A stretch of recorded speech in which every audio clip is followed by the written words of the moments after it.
Welcome, everyone, to week 3 of the CCS. My name is Lindor. I am your host for the Analyst Desk tonight. I've got Sultan and Orion joining me here today, as well as a special guest, TA Knight's bot laner, Ulrich. Ulrich, how you doing tonight? Thanks for joining us today.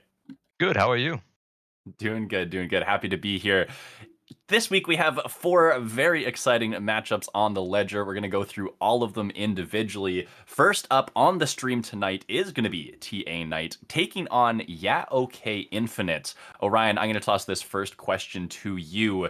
TA Knight sitting at 1-1 here, coming into the third week. They took down Collective Effort in their first match. Do you think that win for TA Knight was more due to the fact that Collective Effort were missing their star mid laner, Philly B, or do you think that this team has more to show us? I think without Philly B being in the main starting lineup for Collective, and also his moving process does affect the team quite a lot. It does result in their play. I don't think they've actually won a set yet, which is pretty surprising from the previous champs of the split. Yeah. But also TA Knight, dropping a pretty devastating loss to Hardhat Zone, which, to be fair, Hardhat Zone is definitely the favorites of Wednesday's group so far by a long shot. But hopefully we're able to see where these guys stand in the middle ground because, are they actually a middle of the pack team because of how badly they got beat by Hardhat Zone, or are they closer to the top since they've actually beat Collective? So excited to see how this match plays out tonight between OK Infinite. Yeah, both of these teams kind of just sitting in the middle of the table currently, both at 1-1, of course. And so, Sultan, this TA Knight squad heading into this matchup, kind of looking to prove that they are worthy of moving up in the standings. Do you think that they have what it takes to take a game or the series off of OK Infinite tonight? Yeah, I think at least for me, TA Knight was at least with their old name, I think Limitless that they were first came in. Last season they played as Limitless too. They at least Snow Life did, and his teams are usually really strong. They do struggle against really top tier teams, and you can put Hard Hat Zone there for Wednesday, maybe DNX too. Mhm. But they're usually really good at taking down these teams that might be a little worse than them.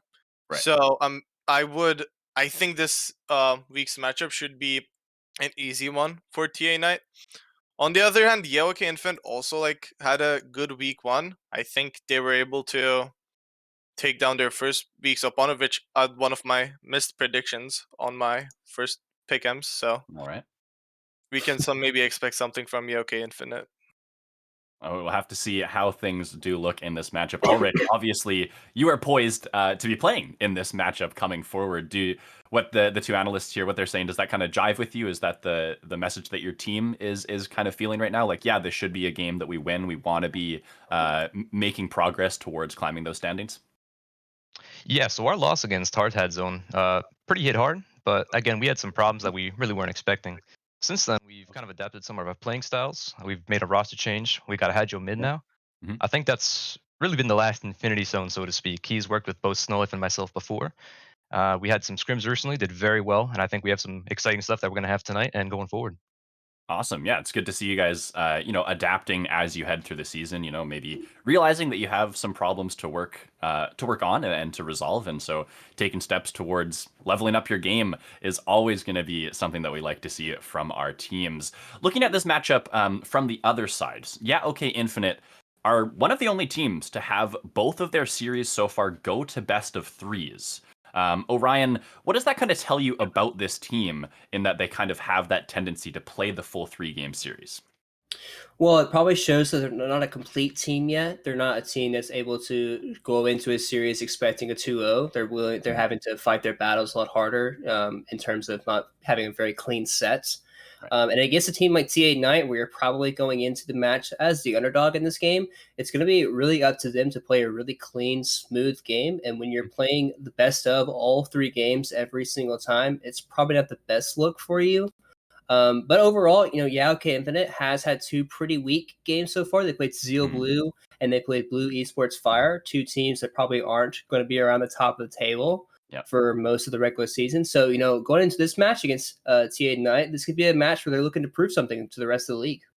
Absolutely. Probably their toughest opponent yet, I think most would say. And most of their success for Infinite has been off the back of their top laner, Elsa, not to be confused with the CCS caster, by the way. This is Elsa from Frozen, okay, Infinite's top laner. And they've been playing some off-meta picks, most notably the Urgot, and has been finding a lot of success with that pick. Sultan, I'm going to throw this one to you. Do you think that this team should be playing for a strong topside type of strategy and use that point of power to leverage things across the rest of the map? And do you think that's the only strategy that they've shown kind of effective so far? I feel like if they're counting in their top laner, like to be able to like just go and play the weak side, I think they should look to kind of play from bot. I think it's at least in Okay. general in the meta right now, it Yeah. is pretty strong to go for these like hull breaker top laners to like kind of leave them on an island so that they make use of the item really well, while picking these like Jinx, Aphelios type of like hyper carries in the bot lane Sure. that can like literally just take over the game after 3 items. So I would like to see kind of that, at least like see some type of like adaptation to meta from them, especially when your top laner can like perform on these like side lane picks. I think like although it's not really a common pick, he picked Garen before and he didn't seem bad on it. So it was like the picks like that can actually play in the side lane decently well from like these tanks that we sometimes see these teams adapt to. So I would like to see something like that from Yoki Infinite to like use their top laner more in a solo lane Right. kingdom style. Not necessarily investing jungle resource into that top side, more just maybe picking a champion that can fare well in the 1v1 and then leaving Elsa up there to do his thing and try and dominate the map. Is that kind of what I'm hearing from you, Sultan? Yeah, exactly. All right. And so, Ulrich, with you for going into this match, is that something you guys have planned around? I know you don't want to maybe give away too much of your strategy heading into the game today, but is that something that you guys are aware of going into this? Yeah, so we actually looked at a couple of their games. So, for example, in their most recent defeat, they actually took one game out of that series, and they had Right. a really phenomenal series. It was like what, about a 35-minute game, and they only had 9 deaths between their whole roster. Mhm. The Garen pick did pretty well, 11-0 and 9. So we're definitely looking at a strong top side. But again, I think me and Snowlife have been working pretty well together. So hopefully we're going to be able to respond to that bot side, but we'll see how things go. All right, yeah, I'm excited to see how that will play out as we get onto the Rift in just a little bit. TA Knight has been probably pretty much unanimously favored in this matchup across our CCS staff predictions for this week. Orion, maybe you can provide a little bit of insight as to why we're seeing them so heavily favored in this matchup. Yeah, I would say one of the main reasons TA Knight is probably so favored going into, against Yaoke is just because of the individual players just being so strong on the side of TA Knight. They definitely showed a lot of very high caliber play, especially during lock-in. We saw some very strong lanes coming out of these guys, and for a team like Yaoke Infinite, who don't necessarily have the strongest of rosters individually, that doesn't necessarily mean they have the best, like in terms of like coordinated play. They can still have very strong coordinated play, but in terms of being able to win your lanes and have very strong early games, I think TA Knight definitely has the advantage in this game by a good amount. So in order for Yao K to, be able to stop the early blow that TA Knight could potentially have on these guys, that way they can stop the snowball from continuously going, is going to be pretty important for Yao K Infinite to do in this series. Yeah, so looking for okay Infinite to just look to stabilize through the early game and make sure that they're not finding themselves at a deficit. Is that kind of the strategy you want to see out of them to try and maybe take a game or two off of TA tonight? Yeah, I think so for sure. I think if they're able to, if they were looking to take a game off of TA Knight, it would be through their mid to late game team fighting, especially with Elsa from Frozen having such a strong side lane performance. I definitely think that if he gets going and TA Knight isn't quite able to snowball their early on leads, then you can definitely see that guy take over games in the side lane, especially with Hullbreaker being a very strong item. The Yeah. champions he's playing, like the Garen, the Urgots, like those are champions. Those are champions that the item can thrive on. Garen being able to run down your top laner with Hullbreaker, maybe even Stridebreaker as well, is a very strong combination of items that can very easily take over games in the side lane. And if you're not actually prepared for that, or you don't have any preparation, or like the champions just to stop it in the game, it can be very troublesome. And that's going to be the pressure on Ulrich. I mean, he already said it a little bit. They kind of want to equalize that with their bot lane strategy. So going into this series, it's prediction time, y'all. We'll start with Sultan, then we'll go Orion, and then Ulrich can round things out. Who do you got winning the matchup tonight? I have TA winning it like 2-0. Okay. I wouldn't be like that surprised if it was a 2-1. Like maybe Yoke Infinite steals up one game, but I would say 2-0. All right, strong 2-0 coming in for Mr. Sultan there. Orion, what do you got and why? Yeah, I agree with the 2-0. I think T8 Knights overall, just individual advantage that they have with their players is definitely a lot better than okay Infinites. I do agree that since they do have the experience of playing multiple games throughout the best of series, can be an advantage in terms of being able to scrap out a victory here and there. If T8 Knight has like a bad opening or just like the snowball effect goes the other way, if okay Infinites able to get an early advantage. But I do think if T8 Knight plays the way they should be playing, it should be a pretty easy 2-0 for them tonight. All right, and over to you, Ulrich. I'm sure you're not going to bet against your team, but what do you got here?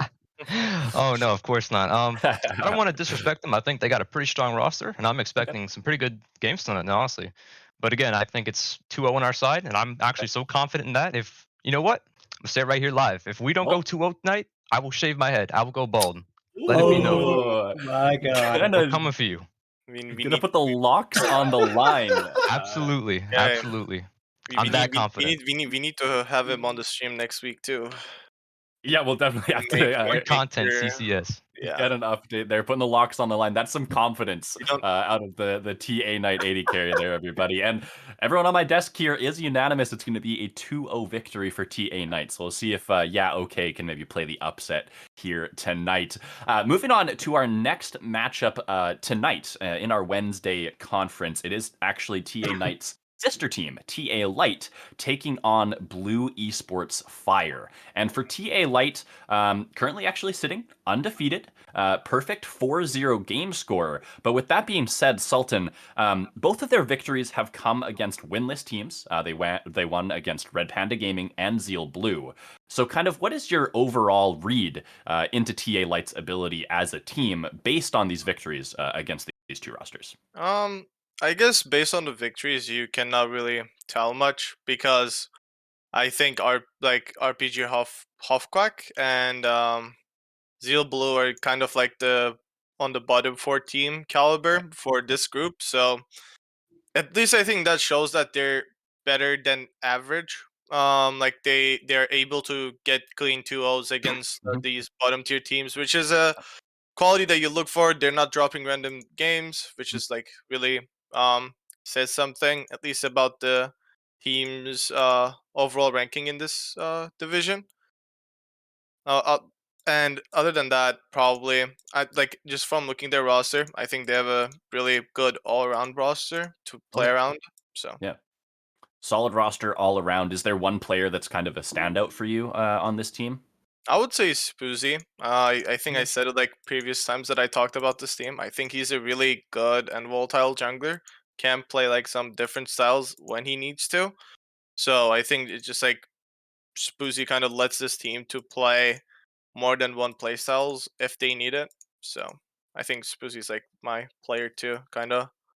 Yeah, it's definitely good to see these teams able to, adapt their play style. A lot of the times with kind of this level of play, we can see teams kind of lock into a certain type of style with their team and really want to play for that all the time. So having that flexibility, I think, can be really huge.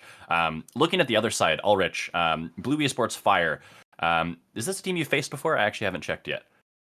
Don't believe so. Okay. So maybe you don't have as much insider info on this team, having not faced off against them yet, but they did take down Okay Infinite last week. So, that's the team you're facing here tonight. Looking at this blue organization, they've had fairly low expectations, but do you think this team is a threat at all in the Wednesday League? Honestly, they could be. It's kind of early to tell or look at anything like that. Yeah. It did take a loss to Hardhead Zone, which, hey, don't blame you, brother. They're a pretty Been strong there, team. done that, hey? But they took 2-1 on Okay Infinite. So heck, they could be sleeper OP, maybe not. But I guess tonight we'll find out. All right, Orion, give me a little bit of a tidbit here. Do you think they're an underrated squad? Are they potentially a CCS Wednesday League dark horse? What do you think? I wouldn't necessarily say a dark horse team. I would say they're probably gonna be a team that could potentially fight for a playoff squad. Because I Mhm. feel like Wednesday's bottom half isn't necessarily super strong. Yeah, I feel yeah. like they definitely could take like we mentioned, they took the set off of Infinites, and then other teams potentially like even like Seal Blue maybe. There's chances for those guys to take games off of each other. But overall, I don't think they'll be a very competitive team just due to their lack of individual strength in their roster. If they don't have any guys that's just like a standout, going to be like a solid carry for them day in and day out, like some of the Yeah. other teams do in Wednesday's group. But I do think they could potentially be a playoff caliber team. I think going against TA Light here, I mean, like Sultan mentioned, they haven't played particularly anybody that's like a good opponent so far. That's actually proven themselves to be a good opponent. So if Blue Esports Fire is able to take the set against TA Light, then we can start talking about how decent this Blue Esports Fire team can actually be. Yeah, that will kind of be an indicator that they are above and beyond some of those lower ranked teams in the standings as we see them right now. Taking down TA Light, who, while yes, they're sitting at the top of the standings, have had a couple weaker opponents in the early weeks. And so, kind of building off of that, Sultan, I'll toss this back to you. Do you think it's an advantage for a team to have weaker opponents early on in the split when they're kind of building up as a roster, kind of trying to gel together as a five-man squad? Or do you think it's better to maybe get out some of those stronger opponents out of the way, like we saw TA Knight already losing to Hard Hat Zone? What do you think on that?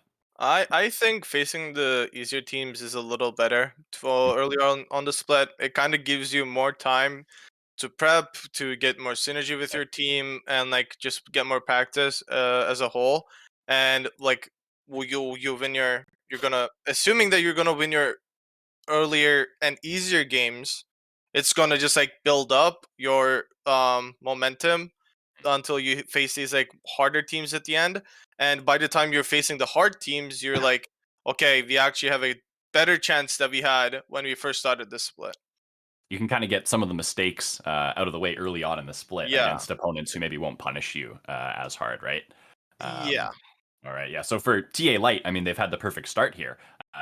Perfect 4-0 game score, getting a couple of those weaker opponents out of the way, and they're trying to level up their game before they come up against the likes of Hard Hat Zone or maybe TA Knight or some of these upper echelon teams.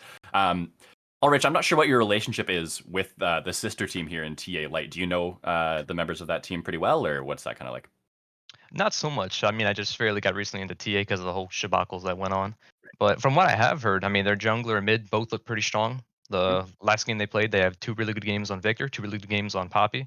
Absolutely smashed those games, and they're undefeated so far. So if they keep rattling up these unwinnable, you know, games for the enemies, I mean, what are they going to do? But that is, we'll have to see. All right. Well, we'll look forward to seeing the two of your teams face off on the Rift later on. But for this week, who you got, Ulrich? You think they're going to go ahead here and get the perfect 3-0 for the first 3 weeks? Or do Blue Esports Fire have something, throw a wrench in them a little bit there? From what I have seen from TA Light, I think they look pretty strong. And again, I haven't seen too much from Blue Esports. They could surprise me, but maybe not. I think I'm going to side with TA Light though. 2-0, 2-1? What are you thinking? Hmm. 2-0. 2-0. All right. That's some confidence from the sister team as well for Ulrich there. So we're Gotta feeling represent, the we're feeling the team ambition love here tonight on the desk. Orion, what about you for yourself on this matchup? I'm actually going to go with a 2-1, mostly Okay. because we haven't actually seen a whole lot from TA Light yet. And I actually kind of want to see if Blue Esports Fire is able to challenge them a little bit and kind of like, maybe put a little bit of fire underneath TA Light to where they can say, hey, like, just because we're 4-0 in the first 2 weeks, like, it doesn't mean we're necessarily a great team so far. But I mean, personally, I think they can very easily 2-0 this team, but my prediction is going to be a 2-1, but for TA Light. All right, a little bit of hope there for Blue Esports Fire, at least to grab one game. Sultan, before we move on to our Thursday conference, who do you have in this matchup for tonight? I have 2-0 on TA Light. I'll be honest, I don't think Blue Esports roster doesn't look that much better from the likes of, I think it was RPG and Zeal Blue that Yeah, TA Light played. And like this was when Zeal Blue also had like their bot lane of Yahib and what was the support's name? I actually forgot. I'm so sorry. that's Yahib right. and the support. I don't know. I actually have no idea, and I'm sorry for that to Zeal guys. But I think that was a bit better bot lane. So like after taking them 2-0, I think it should be an easy 2-0 for TA Light again. All right. And with that in mind, I'll ask this question to Orion. For these teams that are kind of, beating on some of the lower ranked teams so far, Orion, do you think that just overcoming those weaker opponents, do you think that's good enough for these teams to make a run into playoffs, or do they have to show us a little bit extra something special to maybe make a run deep into the semis or something like that? Well, I think they'll definitely have to show that they're able to beat like the middle of the pack teams. Because Yeah. if you only beat the bottom half teams, but you're not able to beat anyone above you, then you're probably just gonna be a first round exit in playoff anyways. In order to like make it pretty deep into the final runs, you have to be willing to show that you're capable of winning a best of set against teams that are like quote unquote higher than you in the standings or better than you according to standings. Also, like, beating these lower level teams, I mean, you're expected to beat them, but at the same time, those teams are probably not going to punish your mistakes as hard as some of the better teams in the group. Yeah. So while you are picking up wins, you might not necessarily be improving as quickly as, like, let's say, for example, how TA Knight, when they got blasted by Hard Hat, they mentioned how they realized all the mistakes they were making and that they made the adjustments necessary to become a better team. So this way, they've already seen their mistakes and they can continue to improve upon that. And then for a team like TA Light, where they haven't been really punished or challenged yet, it can be hard to really see what your actual mistakes that you're making because you're just slaughtering your opponents. Yeah, and even if you can see the mistakes that you're making, it's hard to identify exactly how they could be punished or how you need to kind of operate in those situations differently. So definitely something to look out for these teams who have found some success early, but don't need to be lulled into a false sense of security heading forward here. Still need to stay focused and make sure that they can take the wins when they can. For our Thursday conference this week, the games on the ledger for tomorrow. The first game is going to be Horizon Gaming versus Shadow Z. And this is actually our marquee matchup this week in the CCS for the Thursday conference, featuring the lock-in tournament runner-up Horizon Gaming as they take on Shadow Z. So Sultan, this Horizon Gaming squad, it is going to be their second week without yourself in the jungle, you having taken playing some of their lock-in games for them. They now do have our all CCS jungler Gregorio in the jungle positions. Do you think that he can fill your shoes on this roster? I think they would change out the playstyle. I think a little bit with Okay. like how me and Gregorio play the game is a Mhm. little different, but I still think he's like super talented. Like he's actually, I didn't know, but he's like super young and he has like really insane mechanical gameplay. Okay. And like thinking that Horizon has like Bravo, which is like a really good macro like gameplay controller from Mhm. like the bot lane, he should be able to like kind of make up for any mistakes that Gregorio can like make macro wise. So I feel like this team should kind of like be good still. And I'm still kind of like in touch with the group too. So as far as I know, their scrims have been going fine. Okay. And I think Gregorio is like good enough to like not make my absence be felt too much. Good to know. Good to know. You, of course, did rank out of the CCS for anyone who doesn't know. So that's why Sultan is no longer on that roster. So Gregorio does have some pretty big shoes to fill. But you heard it from the man he's replacing himself. He should be able to do a bang up job there for the Horizon Gaming squad. Sultan, one more question on this topic while we're here. Is there a certain champion that you want to see Gregorio pilot? Oh, Lee Sin for sure. I think like Ooh. his people from last season probably also remember his Lee Sin, but Mhm. this guy is a absolute like monster on Lee Sin. So if it goes through the pick ban and if he can pick it, I would love to see him play that champion. All right, we'll have to look out for that. Gregorio, if you're watching, give us the Lee Sin special. We want to see it. Looking at the other side of this matchup, Shadow Z suffered an incredibly close defeat last week to PGO on stream. Orion, I'll pose this question to you, and then Ulrich. I don't know how much you know about these Thursday conference teams, but we'll see. We'll get your opinion there as well. Do we think that Shadow Z is better than their 1-1 record suggests? I would say they probably belong in a one-on-one team. I think, Okay. going against PGO, I think PGO probably is the better team, even though the series looks like both teams were just trying to figure out who was going to throw harder to end up losing the series. I think both teams had a pretty underwhelming set. I think all 3 games were very long and drawn out games. Which is when you're looking to be a very top competitive team, you don't want to have these long drawn out games because it basically becomes a coin flip for one team fight to where if you win it, you win the game, but if you lose it, you lose the game. So for a team like Shadow Z, obviously losing a set like that can be very draining emotionally and mentally, to where you're like, oh, we should have won that. How do we end up losing that set? Especially taking a set off PGO would have been really important for them because PGO is probably going to remain a pretty top of the table team for Thursday's group.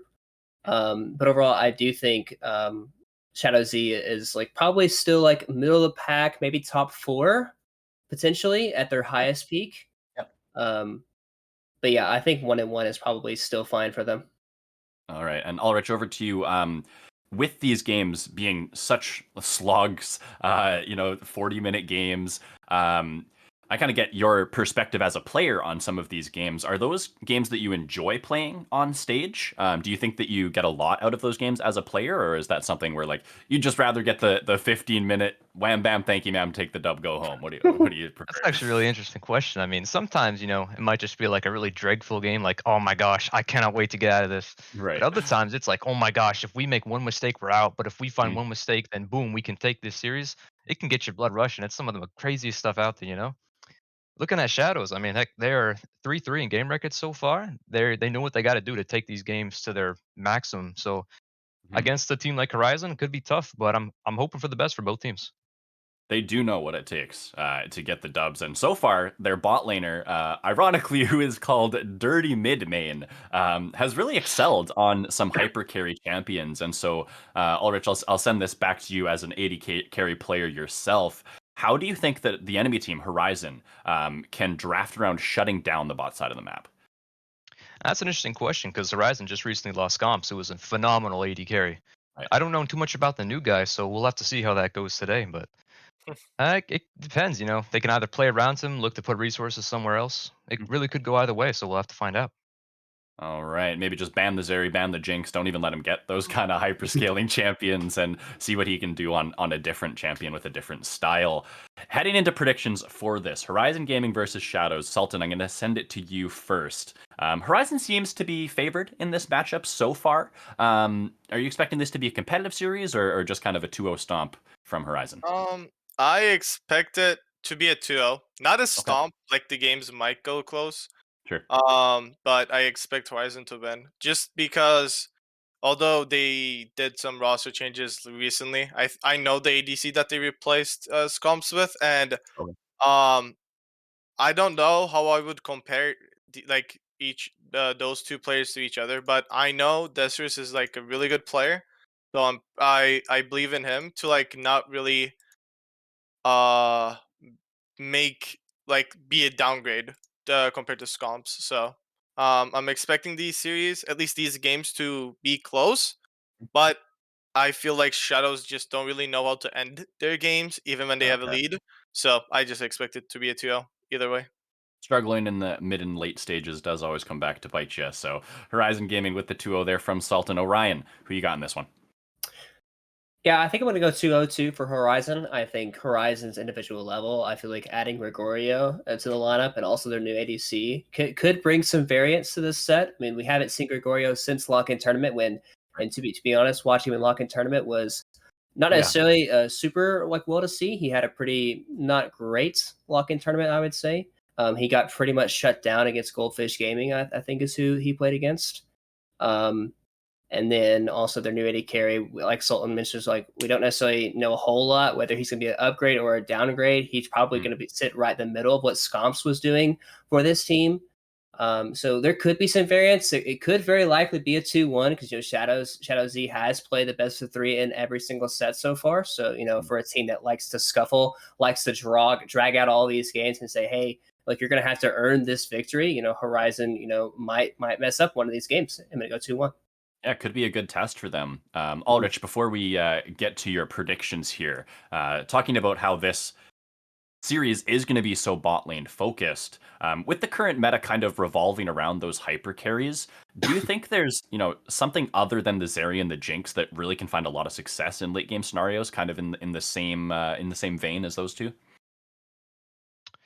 A bit of an underrated pick, but I think some AP bot laners are actually pretty strong right now. Oh, okay. Like who you got?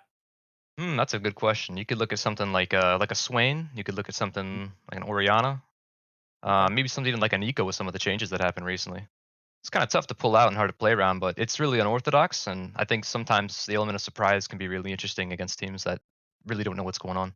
Definitely, especially when, we're talking about how Shadows rather want to make this game a little bit messy, try and drag it out into the late game to give them as much a chance as they can. Some of those skirmish heavy mages might fare even better in some of those mid lane scenarios. But Ulrich, who you ultimately got in this matchup, Horizon or Shadows?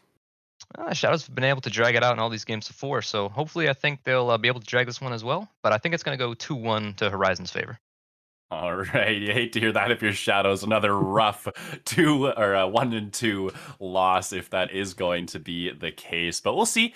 Maybe they can get it done. Of course, some new players coming in this game, so it's going to be exciting to watch that one. Our other game for the week for Thursday is going to be TDR, Team Death Realm versus Crosspoint Origin. And speaking of losing close to one series, TDR is back on stream Thursday night after losing two very close series to Horizon and also to PGO. So Sultan, given that Horizon and PGO are two of our more, highly accredited CCS teams, how are you looking at TDR? Even though they lost those two games, how do you think they can perform going forward, maybe against some weaker opponents? I think they're on the same boat, but on the other like way around with TA Light from Wednesday. Okay. Like they have been, I feel like they're gonna be like top 4 team, but they will, like as we saw, gonna have some problems against these like better teams in the group. Mhm. But I still expect them to like take over these teams such as Crosspoint, Zeal, and Goldfish. I guess Goldfish is doing good right now. So like let's say Crosspoint and Zeal with Mhm. like easy 2-0s, and probably maybe pull up some upset wins against these like better teams in the group, which are like Shadows, Horizon, PGO, those type of teams. Yeah, TDR have, of course, Crosspoint this week. And then next week they're going up against Shadows, and the following week it's the Grinchy Goons. So maybe some easier matchups for them heading forward. Yeah. They can get some momentum and some confidence back for sure. Orion, looking at the other half of this matchup, Crosspoint Origin have also faced a difficult schedule. Their first 2 weeks they've played Horizon as well as dropping a series to Goldfish Gaming. Do you think that this team is capable of bouncing back after that rough start? How are you kind of evaluating them so far? Yeah, I think it's pretty similar to kind of what we talked about. Like when you mentioned, like when you play against these tougher opponents, you can have like a very big learning curve. You can sit down and say, okay, how did they beat us? What can we do to improve upon it? And like go from there. So like playing against opponents that are like maybe like on a lower skill level than like some of these higher level teams, you probably won't be learning as much. So hopefully for Crosspoint Origin, coming into the Thursday group, they're probably one of the lower teams already. So maybe against Team Death Realm, who have just recently lost some pretty close series against them. Maybe they can use some of that to say, hey, like these guys are beatable. We've seen them lose series before, and see if we can take what they did to them and see if we can replicate that in some sort of fashion. For sure. And Ulrich, for you, coming off what was a pretty tough loss for you guys against Hard Hat Zone, kind of similar to how TDR and Crosspoint Origin have struggled against tougher opponents. Do you think that those losses are valuable, or do you kind of just prefer getting the win as opposed to, hey, we lost, but what can we learn from this? How can we progress as a team?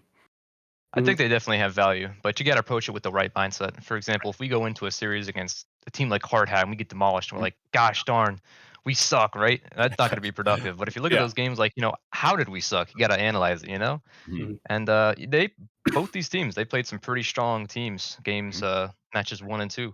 So this week, hopefully, they'll be able to set a name for themselves. Tell these other teams that, hey, we got a shot. We might get to see if they have that learning mentality, right? See if they have learned from some of their mistakes in the past and from some of those rosters who have taking them down a peg or two. Sultan, Crosspoint Origin, Orion thinks that, yeah, they can learn from those losses. They can maybe bounce back. Do you think that they have a chance in this specific matchup against TDR? I think they have. I think TDR is at least the team in the top four that they would have the best chance against if they're gonna pull out like an upset win over. Mhm. They didn't had the worst games, although like they're the 0-4 right now.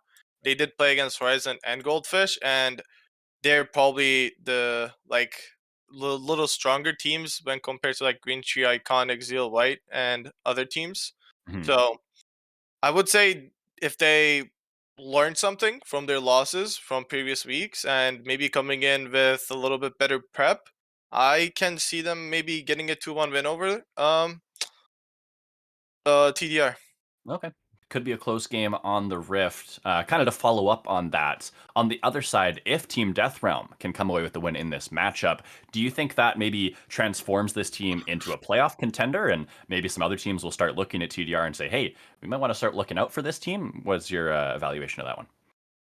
Obviously, yeah. I think just even taking a game off Horizon is kind of Right. enough for me to kind of put them as okay. These guys are just good. They can take games off like Horizon, and they did from PGO week one. So Yep. like they're good enough to win games against these teams. It's just like can they close out a series against these like teams like Crosspoint so that we can actually say okay these guys are beating the teams that are ranked lower and they're just like contesting these top tier teams. So yeah, I think if they can actually get a 2-0 this week, Yeah. we can basically say that they're a decent playoff team.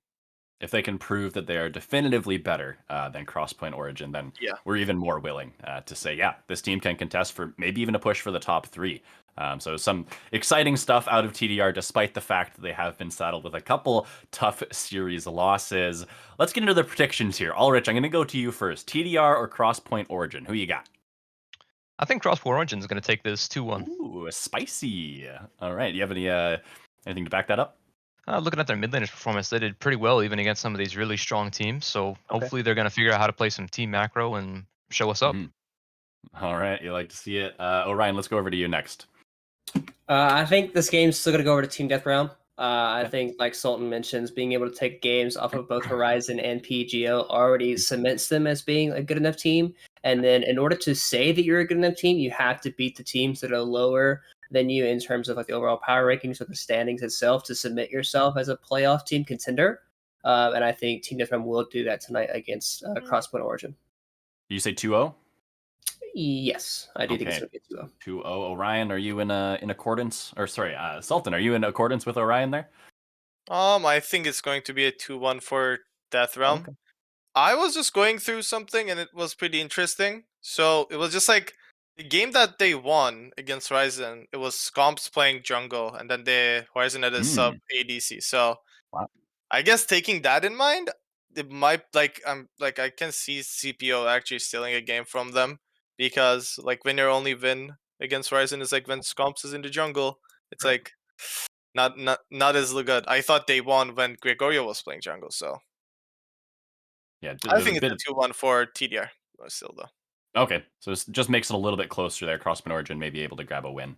That's Yeah, kind of what you're thinking. All obviously. right. Well, I'm happy to finally have some disagreement here. Finally, Ulrich able to get us some contention predicting CPO to take this game down. So we'll see how that one does shake out tomorrow night. That's going to do it for us here at the Analyst Desk. We do have some matches coming up both on this stream and the CCS second stream. But thank you for watching the Analyst Desk this week. My name is Lindor. Thank you, Orion and Sultan, for joining us. And Ulrich, thank you so much for being here. Thanks for having me. All right, we'll find out if Ulrich is going to shave his head in this next matchup. It is TA No Knight shot. taking on Infinite with the luscious locks on the line. Don't go anywhere. We'll be back with that matchup.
Hello and welcome everyone to the CCS. This is week 3. My name is Lindor. I'm here with Orion, and we've got TA Knight versus Yeah OK Infinite on the ledger tonight. Orion, you have predicted TA Knight taking down this series 2-0.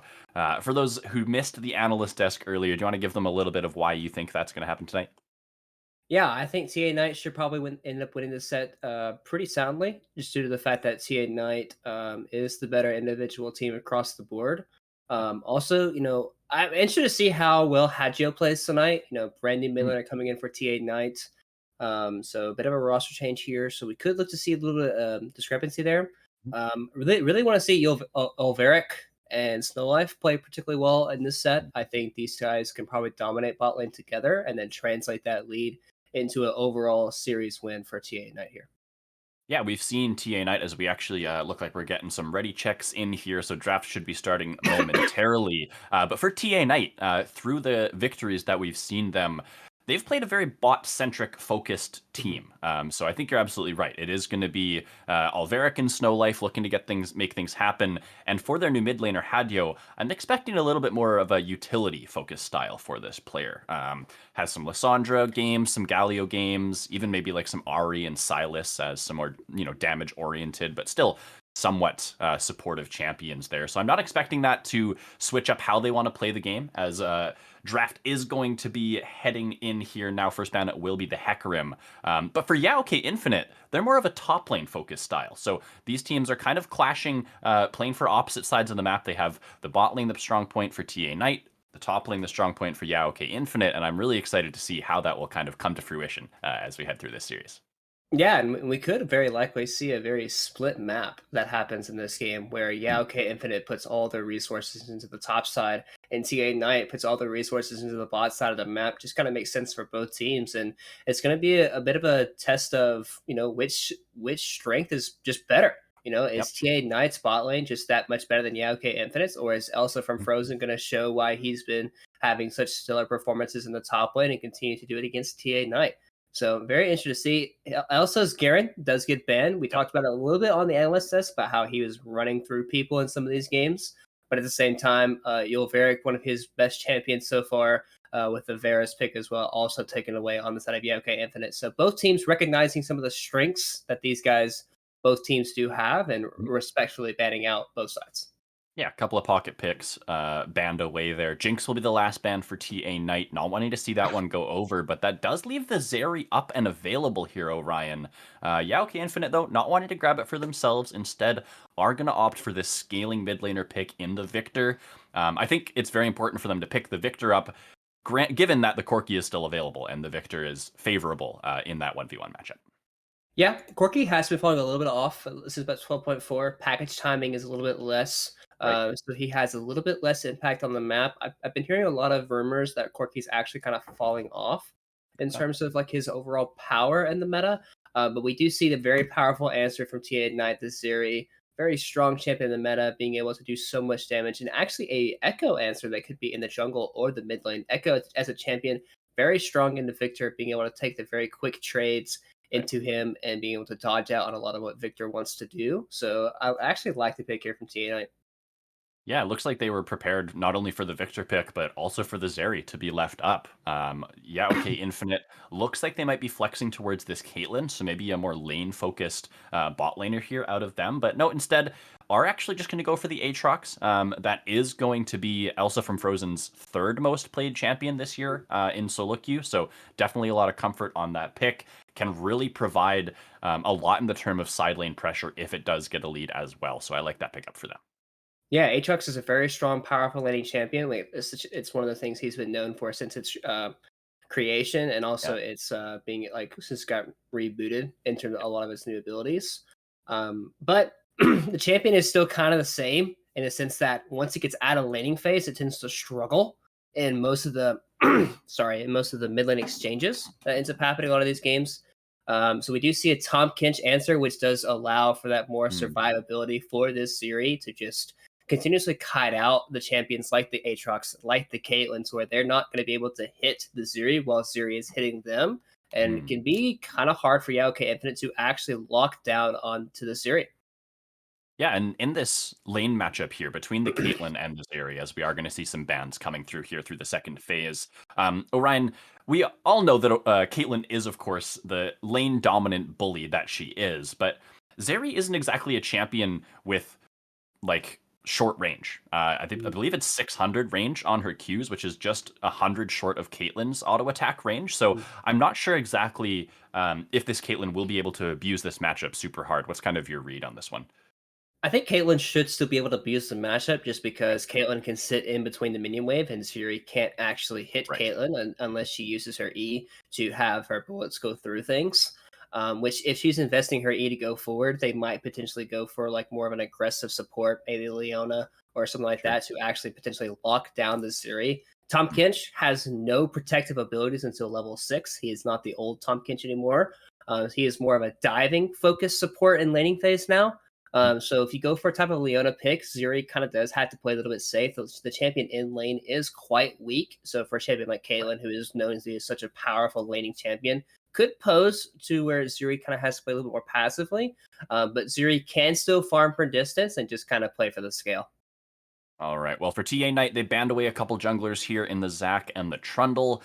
Infinite on the other side, kind of limiting the mid lane pool with some facilitating champions here with the Zillion and the Lux. TA Knight, they're going to prioritize their jungle matchup here, are going to grab the Xin Zhao, something very, very strong in the current meta. Yao K Infinite will reply with a Volibear of their own. Volibear is something that we've seen kind of creeping back up into the meta here, Orion. Something that I Mhm. like to see. It's a champion I love to play. And so specifically into this Xin Zhao, I think it's something that can actually match the Xin Zhao in terms of skirmishing and brawling potential.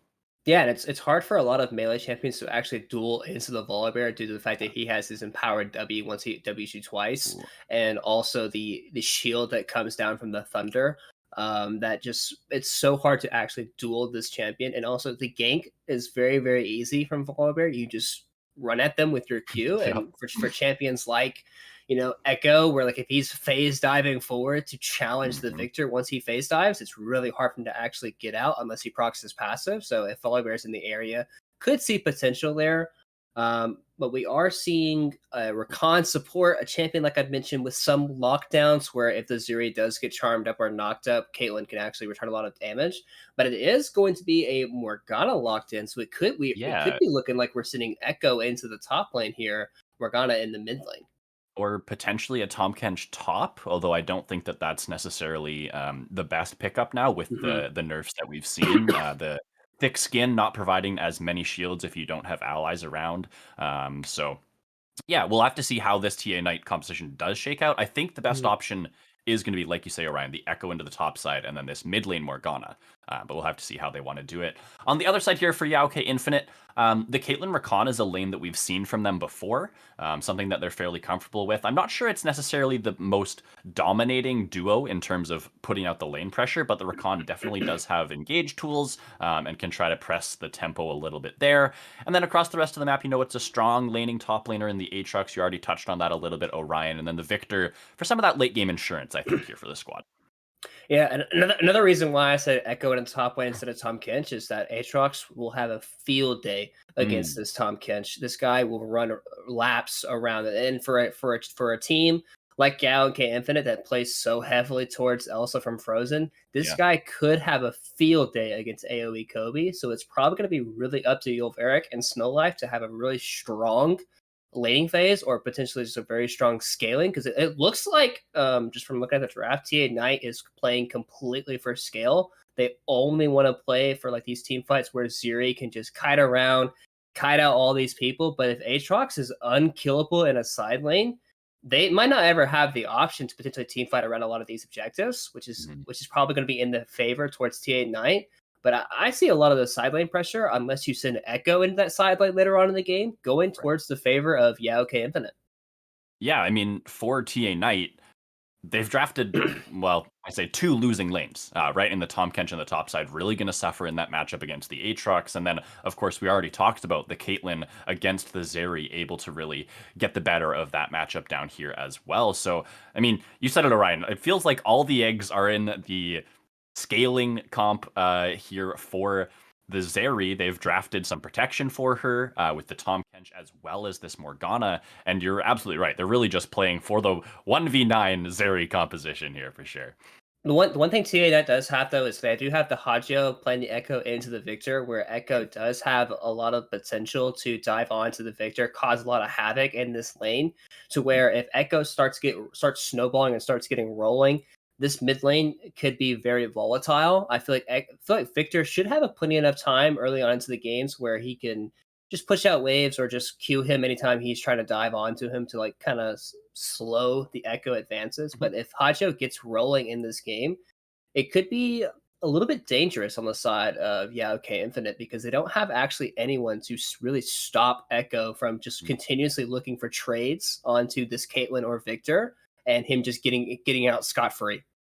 Yeah, not a ton of peel or disengage options here for OK Infinite. They have a little bit of CC to deal with it. The Rakan can try to stun him up and the Volibear and things like that. But you're absolutely right. If this Echo has a lead and can start diving this backline, it becomes so scary. Orion, I want to talk a little bit about kind of these teams' playstyles as a whole, because we talked about Infinite on the Analyst Desk, and what Sultan was saying is that what they really want to do is have this Aatrox drafted for a strong side on the top side, but not necessarily to play for jungle pressure up there as well. It's more just for Elsa from Frozen to dominate that 1v1.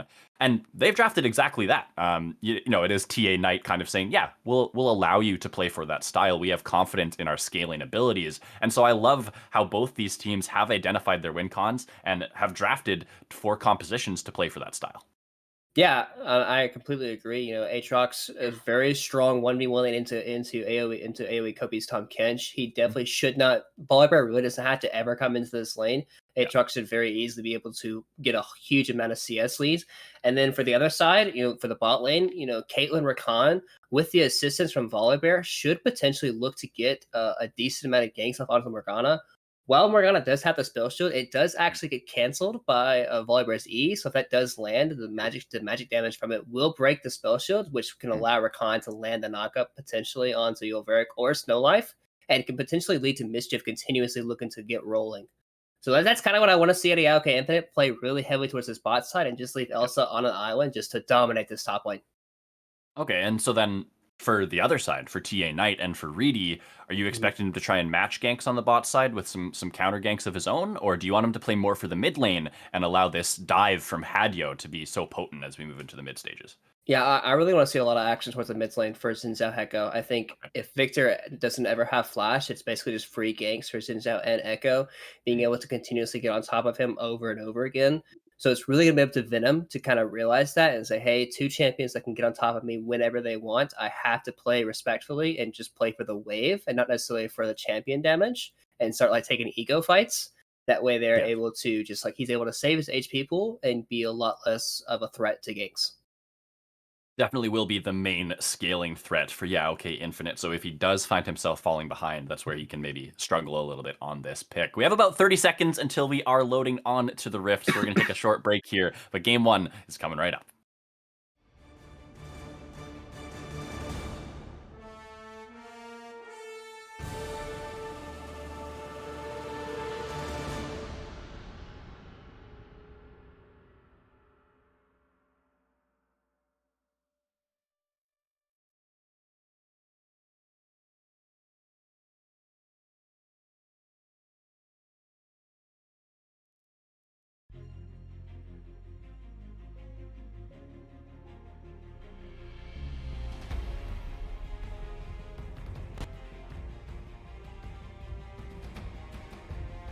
Everybody, hold on. How many 3, 41, 9, and lift off!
Welcome to Summoner's Rift, everybody, for Game 1 of TA Knight versus, as I forget the team name for a second here, there's another team on the Rift. They are ready to go. Orion, a little bit of an invade here. Snow Life, nice little binding there, is going to get himself out. My apologies. It is Yeah Okay Infinite on the blue side, TA Knight on the red side. Game 1 of the series. Yeah, and I'm really looking forward to see, kind of like the differentiating of styles that we mentioned. We have the very strong, potentially top side for okay Infinite here, and we have the the basically put the game in your hands of the strong bot laner here with Yulveric. Really want to see which one prevails. I definitely do think that the early advantage will go very handily to Elsa from Frozen here in this top lane. So I'm very interested to see how TA Knight is actually going to look to play around that. Yeah, whether they want to invest some protection into that top side with sending Reedy up there, or whether they just want to ignore it and say, hey, we've got scaling options on the other side. Lots of vision coming down here for TA Knight. Looks like they do want to have full knowledge of where this Volibear is going to be starting. Sweeper here for Allowl is going to allow them to sweep out the one word, and so to Splash's Raptor start here will actually go unnoticed. So we'll see if he can take advantage of some early pathing here, but Owl has to be careful here. Snowlife and Alveric setting up a nice trap in the bot side. That's going to be the binding coming in. Glacial Augment over the top for some slows. Alveric with a couple autos here. Not going to be able to have lethal damage, not even burning the Ignite there, but a very, very positive level 1 trade.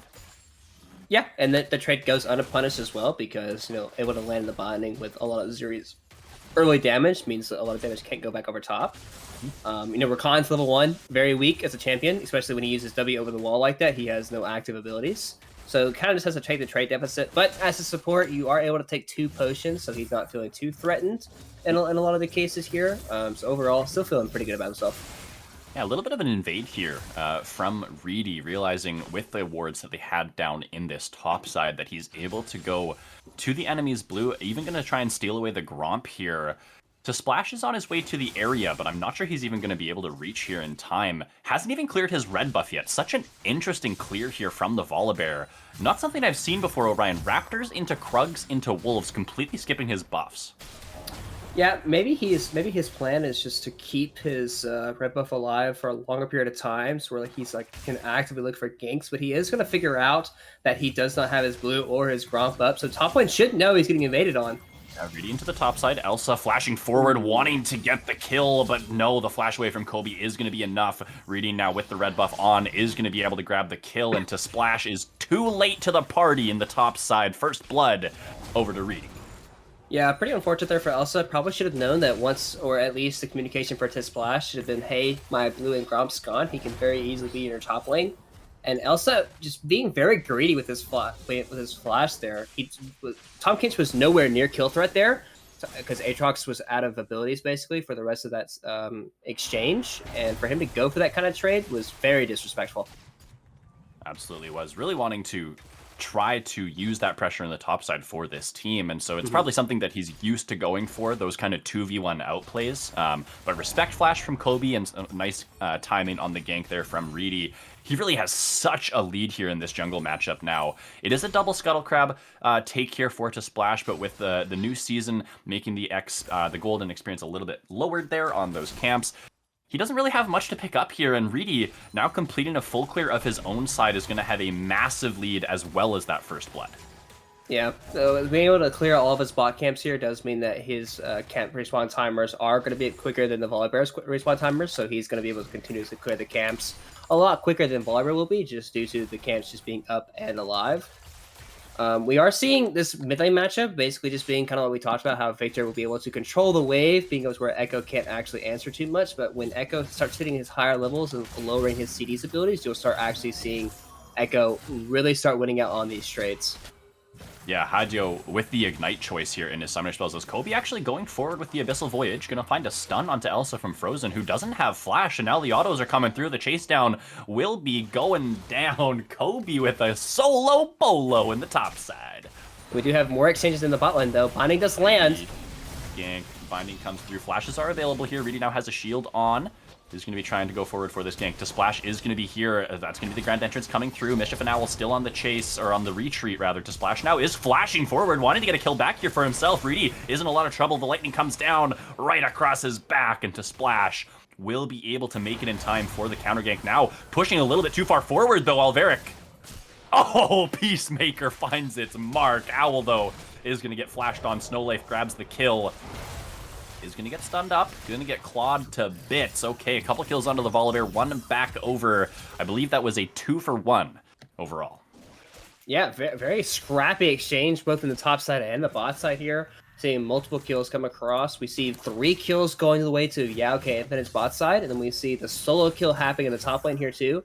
And a matchup that probably shouldn't be happening. You know, I mean, obviously Tahm Kench does have some pretty high base damage numbers, but for Aatrox to be losing out on a lot of these trades is very surprising in my opinion. So, you know, congrats to AoE Kobe, but also from Elsa is going to have to really step it up if he wants to have the same level of pressure that he is expecting to have in most of his games for Infinite. Yeah, and Orion, is this the type of scenario where you feel like Elsa can find a way back into this game with some scaling options on this Aatrox, or is this kind of the thing where Tahm Kench has already accelerated? Oh, actually, going to be Snowlife getting caught out here a little bit. Owl with the grand entrance, but it is going to be Hadyo able to zone Venoms out of the fight here with a couple of those spells. Snowlife going to push Owl off as well, and everything will be fine.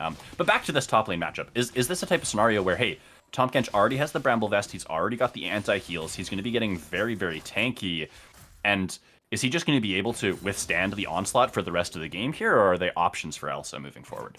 There should be options for Elsa. I mean, he should be able to play out this lane very similarly. I mean, even now, it's like he's still winning out on a lot of these health trades. It was just, he took a very disrespectful trade early on in the game, and not knowing that the enemy jungler could be topside. So he did get punished twice. You know, we do see him placing a ward here now. So I mean, Aatrox's range, he should be able to continuously poke out anytime Tahm Kench wants to go for any minions. Tahm Kench basically has to farm with Qs for the majority of this game, so Aatrox should be looking to punish and push these waves continuously. It does still have a small CS advantage. Of course, Kobe does have a pretty big wave crashing into him at the moment, so should be able to equalize most of that. But hopefully for Infinite, they can find a way to continue to get Elsa, or maybe get Elsa a lead back in this lane like they were kind of expecting to have. Checking in on this bot lane matchup, fairly even so far. Flash and heal both down for Ulveric here, so perhaps to splashes in this area to try and take advantage of that. They do clear out some vision, and are now looking and waiting in the wings. Reedy in the area as well. Potential 3v3 on the bot side here. Yeah, and it is looking like a potential 3v3 on the bot side. We do see Reedy on a sweeper, so that he does know that he is not currently seen this position. Owl posturing very aggressively. Reedy now coming in, he will be first to punch, sidestep on the root. Oh, but now the grand entrance landing onto 2 to splash is here. He's got the ultimate over the top. Reedy is going to use his, but that's an unstoppable Volibear. Very, very low here as he tries to run for the hills, turns it around as the splash is going to be going down. Both junglers do fall in this matchup, and now Ulveric, still full HP, is going to whittle away at these health bars, and Zeri is off to the races. Yeah, unfortunately there for Infinite, all their damage went onto the Xin Zhao that was able to block any continuous damage afterwards due to his ultimate using the Crescent Guard. So really good job that Ulveric being able to continuously pump out damage while all the other damage was being focused onto Reedy there. We do see an engage into the jungle here with Venoms and Hadyo. This pressure out of Hadyo just fearlessly jumping between the towers. Not quite able to find lethal damage onto Venoms. Does expend his ultimate and his ignite, but not quite able to find a solo kill. It is the Victor ultimate traded back as well, but Hadyo now low on mana. Just have to be a little bit careful here. Owl with the roam into the mid lane should probably push him off this wave and get him back to base. Yeah, we're starting to see just like how Hadyo can actually start winning out on these trades. You know, Victor really wants to poke with his long range abilities, making sure Echo can't actually get on top of him. But once Echo gets on top of him, he is actually able to do a whole lot of damage. We do see top lane has burned Flash once again, but Splash is in the area potentially if he wants to go for it. Kobe's just licking him to death up here. Those auto attacks doing so much damage. Does have the Bammy Cinder as well already. Kobe looking just so good in this game, in a matchup that we really weren't expecting him to be able to do much in. I mean, Orion, before this game, while we were waiting for our spectator delay, you said something to me. You said, I'll be surprised if this Tahm Kench can auto the wave. And so far, with how this lane has been played out, he's been able to do not only that, but auto Elsa just to death, right? It's looking really good for Kobe up here. Yeah, I also feel like Elsa from Frozen is just misplaying this lane just very, very poorly. But, you know, congrats to Kobe. He's playing very, very well in this game. Potentially in a pretty awkward position here, but he is overall fine. He does have his Volibear in the top side, so depending on how aggressive Kobe wants to get in the situation, Volibear could wrap around and go for a gank, but he is backing off. He's playing respectfully, knowing that his team did just secure the dragon, so he has no resources in this top lane, so he's looking to get a reset and potentially TP back into this lane. But yeah, Kobe is playing at this game pretty well, but also Elsa from Frozen does really need to step it up if he is going to if he's going to look to do what he needs to do. Owl has to be a little bit careful here. Does sidestep the binding out of Snow Life. Hadia with this stun, not quite going to find its mark. Flash from Snow Life, actually, but the reinforcements are here for Owls. Now they want to try and push forward. It's going to be an ace in the hole onto Snow Life, knocking him down to about 150 HP. As now going forward is Hadio having to flash out as he gets exhausted, but Ulveric has arrived. The ultimate is off. He's stacking up the movement speed. He's stacking up the damage. He's going to find one as they trade back and forth. Greedy with the Crescent Guard, trying to provide some space, trying to find some safety for himself, but to Splash, not in a very good scenario, going to get taken out as Ulveric continues pushing forward. Mischief and Venoms hiding under their tower. It's another skirmish victory here for Team Ambition. And they are starting to take control of this game in a scenario where we were kind of talking about Orion. They're the team to try to look for the scaling options.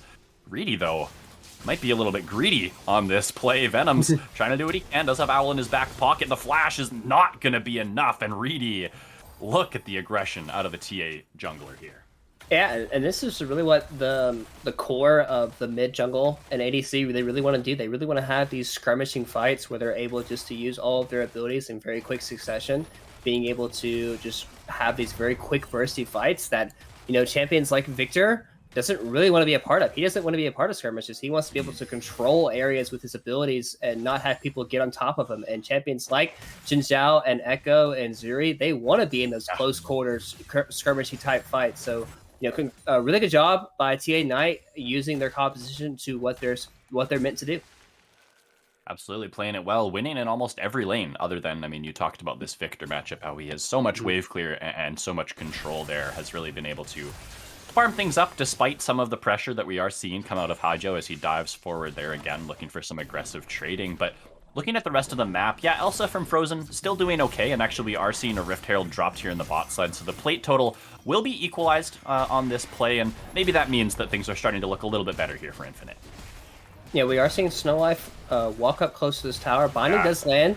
Owl has gone way too far forward. The Splash now jumping forward. Doesn't have the ultimate, though, to turn off the tower, and the three members here from TA are just going to turn on him and burst him out of the fight. Seemed like maybe a little bit of a miscommunication there coming out from Infinite. Owl going backwards as to Splash wants to go forward. Yeah, to Splash there, paying for Owl's sins there, being in the wrong position. But, ultimately it does pay for his own life. So we are seeing a bit of a miscommunication there, like you mentioned. We are seeing a bit of a return tower take potentially here by TA Knight, focusing on this bot lane side here. We are seeing potential collapse in the mid lane, though. Venoms does not have flash. Reedy going forward. Hadio not quite in range to follow up, but now the phase dive will come forward, and Reedy will try and get out. Hadio luckily has that ultimate to get out of the tower. A couple more shots would have meant his doom. And you talk about this jungle mid synergy, even Snow Life now showing up into the mid lane. Things are starting to look good here for TA Knight, and I really like the Rift Herald play from Infinite, but unfortunately for them, the punch back here from TA Knight is just so good. Yeah, I think they just went too much on the tower play. I think getting the tower was fine, but backing off afterwards due to the respawn timers of TA Knight or just getting back on the map was probably going to be happening after the Herald. Because typically when teams spawn Herald, it's kind of like we kind of had to deal with this, or it's going to destroy our entire base. So I definitely think for Infinite, you just have to respect that and say, hey, we just can't be here. And ultimately it does go pretty punished, losing not only kills in the bot, but also kills in the mid lane as well. Okay, we're starting to see Elsa from Frozen get a few more positive trades here in this top side, now that he's kind of been left to his own devices for a little while up here. So maybe there's a point of power for them in this top side. Maybe they can still play for this Aatrox split pressure win condition. Because Kobe, he's having to play this with a lot of respect. To Splash has been called up into the top side, has that ultimate available to turn off the tower, and so I want to see them continue trying to press this as, oh no, Kobe, now is not the time for you to be going forward. That's going to be the ultimate over the top. Bringer of the lightning comes down, and Kobe will be in the death chamber. The rest of his team, though, is kind of focusing on this mid lane push. Dragon spawning shortly, so the investment into the top side will not be without an answer here for TA Knight. Yeah, it is looking like a Dragon secure over to TA Knight, which is going to be their second drag at 15 minutes, which is, a pretty good timing, setting you up for about a 25-minute Dragon Soul if you do it on time and perfectly at every single moment in the game. But like you mentioned, we are starting to see this Aatrox doing what Aatrox should be doing to the Tahm Kench in this lane. Starting to see him being a lowering of the cooldowns, being able to continuously pressure Tahm Kench and being able to not return as much damage back onto it. But we are considering a lot of pressure being put on by Ulveric and Snowlife here with Zuri range. We are seeing a TP flank, though, I think. Yeah, flank from Elsa. Now the TP coming in from Kobe. Ulveric just kites this out perfectly and says, listen, Owl, you're not even allowed to step up to me. I just press Q and you go boom. Now the re-engage will be coming through. Snowlife with the binding. Kobe diving forward. But look at this. Elsa wants to turn it around, but he gets nom. Now flashing away. Can't provide enough distance. Snowlife just getting very low, but will be able to stay alive as the heal comes out from Ulveric. And this is just falling apart for Infinite. Venoms will be the last to fall, and Orion, it is a 16-minute ace coming out from the TA Knight roster. Yeah, and there we see the kiting potential of Ulveric's Zuri, being able to have so much movement speed to where you can just kite out opponents, to where you can continuously hit them and they can't actually hit you back. So really good job by Ulveric being able to create so much space in that team fight. And then also, a pretty a good idea from Elsa trying to get a good flank, but Snowlife being in the correct position he needed to be to protect his AD carry long enough so he could do enough deeps. While also AoE Kobe being able to save Snowlife in the process by using his a Devour as well onto the Morgana, being able to Devour onto the Aatrox where he can't do any more damage, and for Zuri to be able to clean up the fight along with everyone else, being able to use their skirmishing abilities to say, hey, we're up about 5,000 gold and we can skirmish you all we want in a lot of these team fights. Yeah, we did see the Aatrox momentarily before that picking up some objective gold in the top side. There's also some shutdowns available here. Reedy worth a lot of gold, Ulveric as well, even the Morgana worth a little bit extra there. So if there is the potential for some pickoffs, the potential for some punishing for Infinite if they do see TA overstepping and making some of these mistakes, there are some avenues back into the game here for them. But I want to talk about how they can kind of play things out from the deficit that they find themselves at here. Because honestly, for this team, there's not really an advantage for anyone on the squad right now. Oh, Reedy actually might want to go for this dive here with Snowlife. Couple of nice side steps there from Frozen.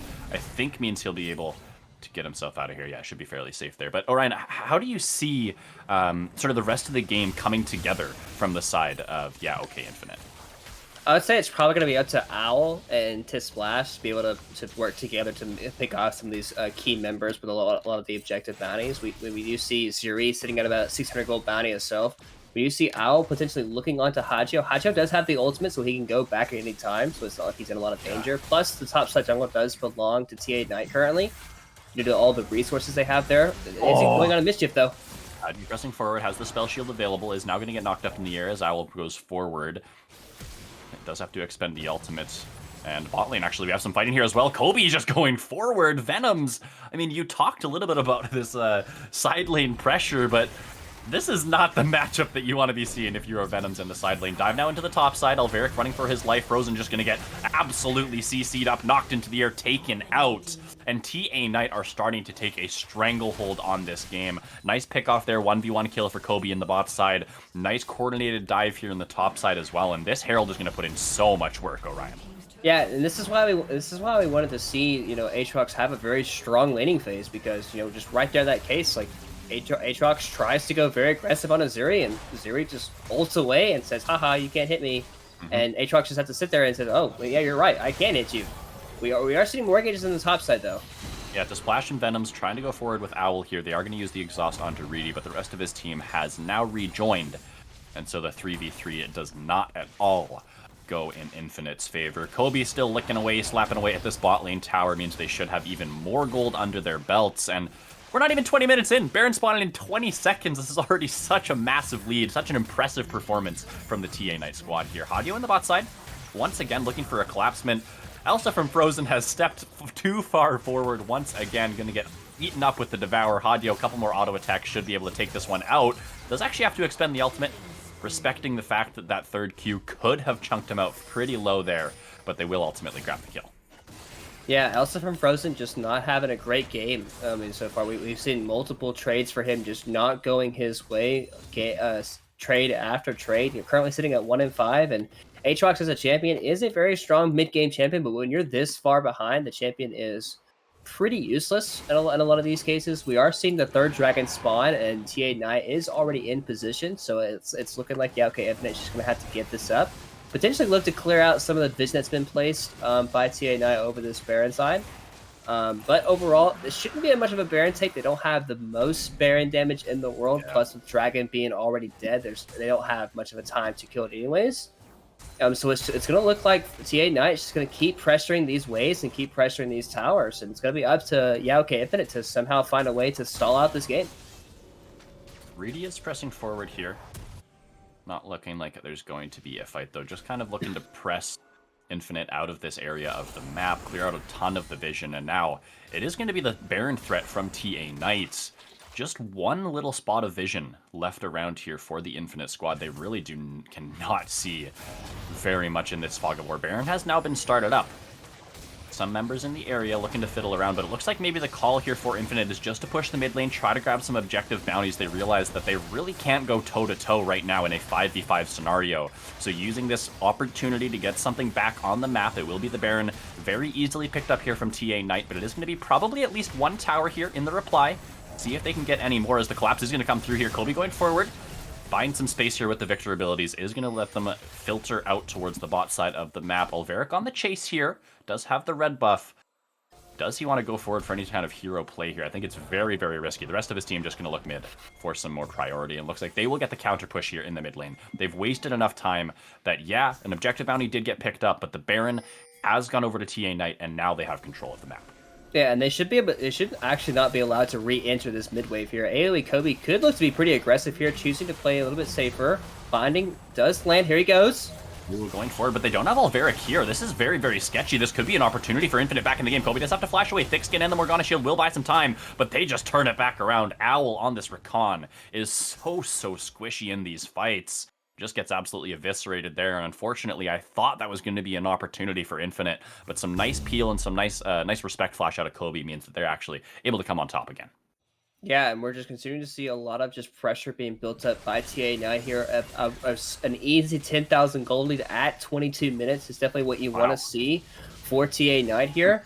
It's probably still going to be a clean sweep here, nothing too crazy. Going forward, Reedy ready to follow up. That is going to be the time breaker going through. Reedy now stepping forward fearlessly. Look at this man go. Xin Zhao is fearless. Ulveric looking to go forward now as well. Owl into splash. Now have to run for the hills. Elsa is late to the party.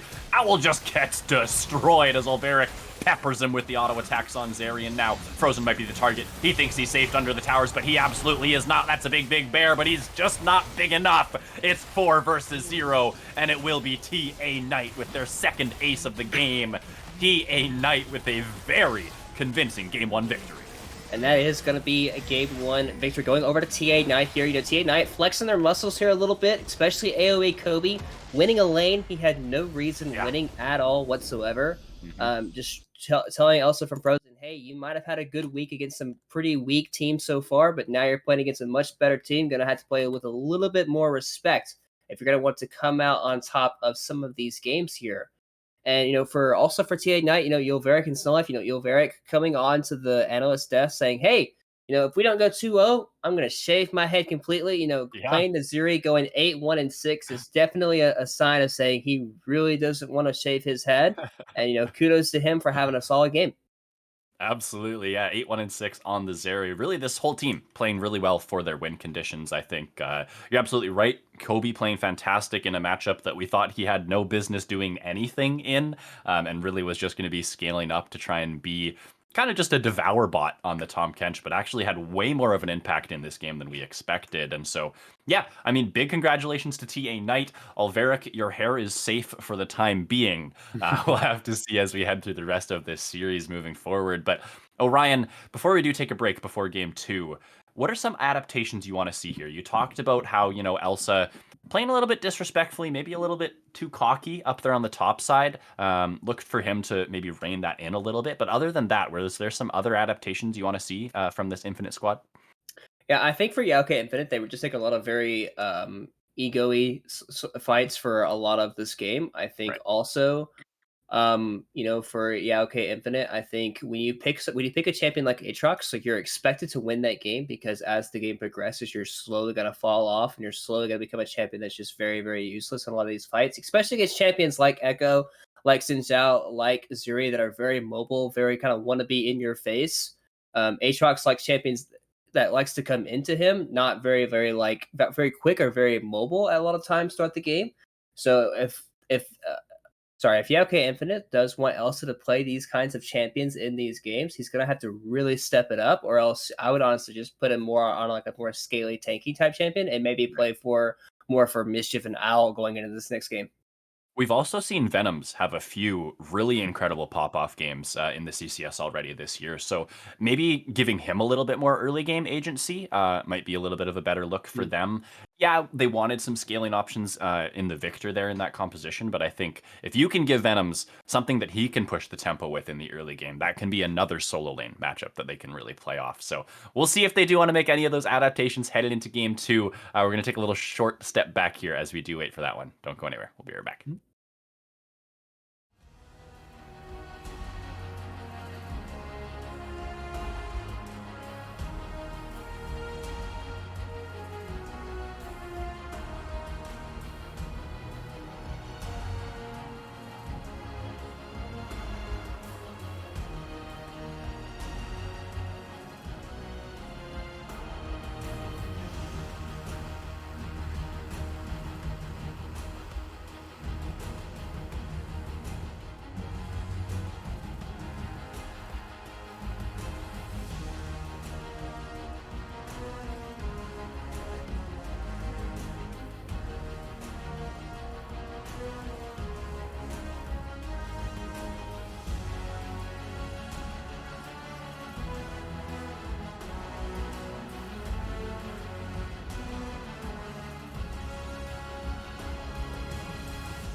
Welcome back, everybody. We are jumping right into draft here. TA Knight is on the blue side for game 2, Yaoke Infinite on the red side, and Orion, we've got Garen, we've got Veigar, we've got Zeri taken away, importantly enough, and Hecarim so far hitting the ban table.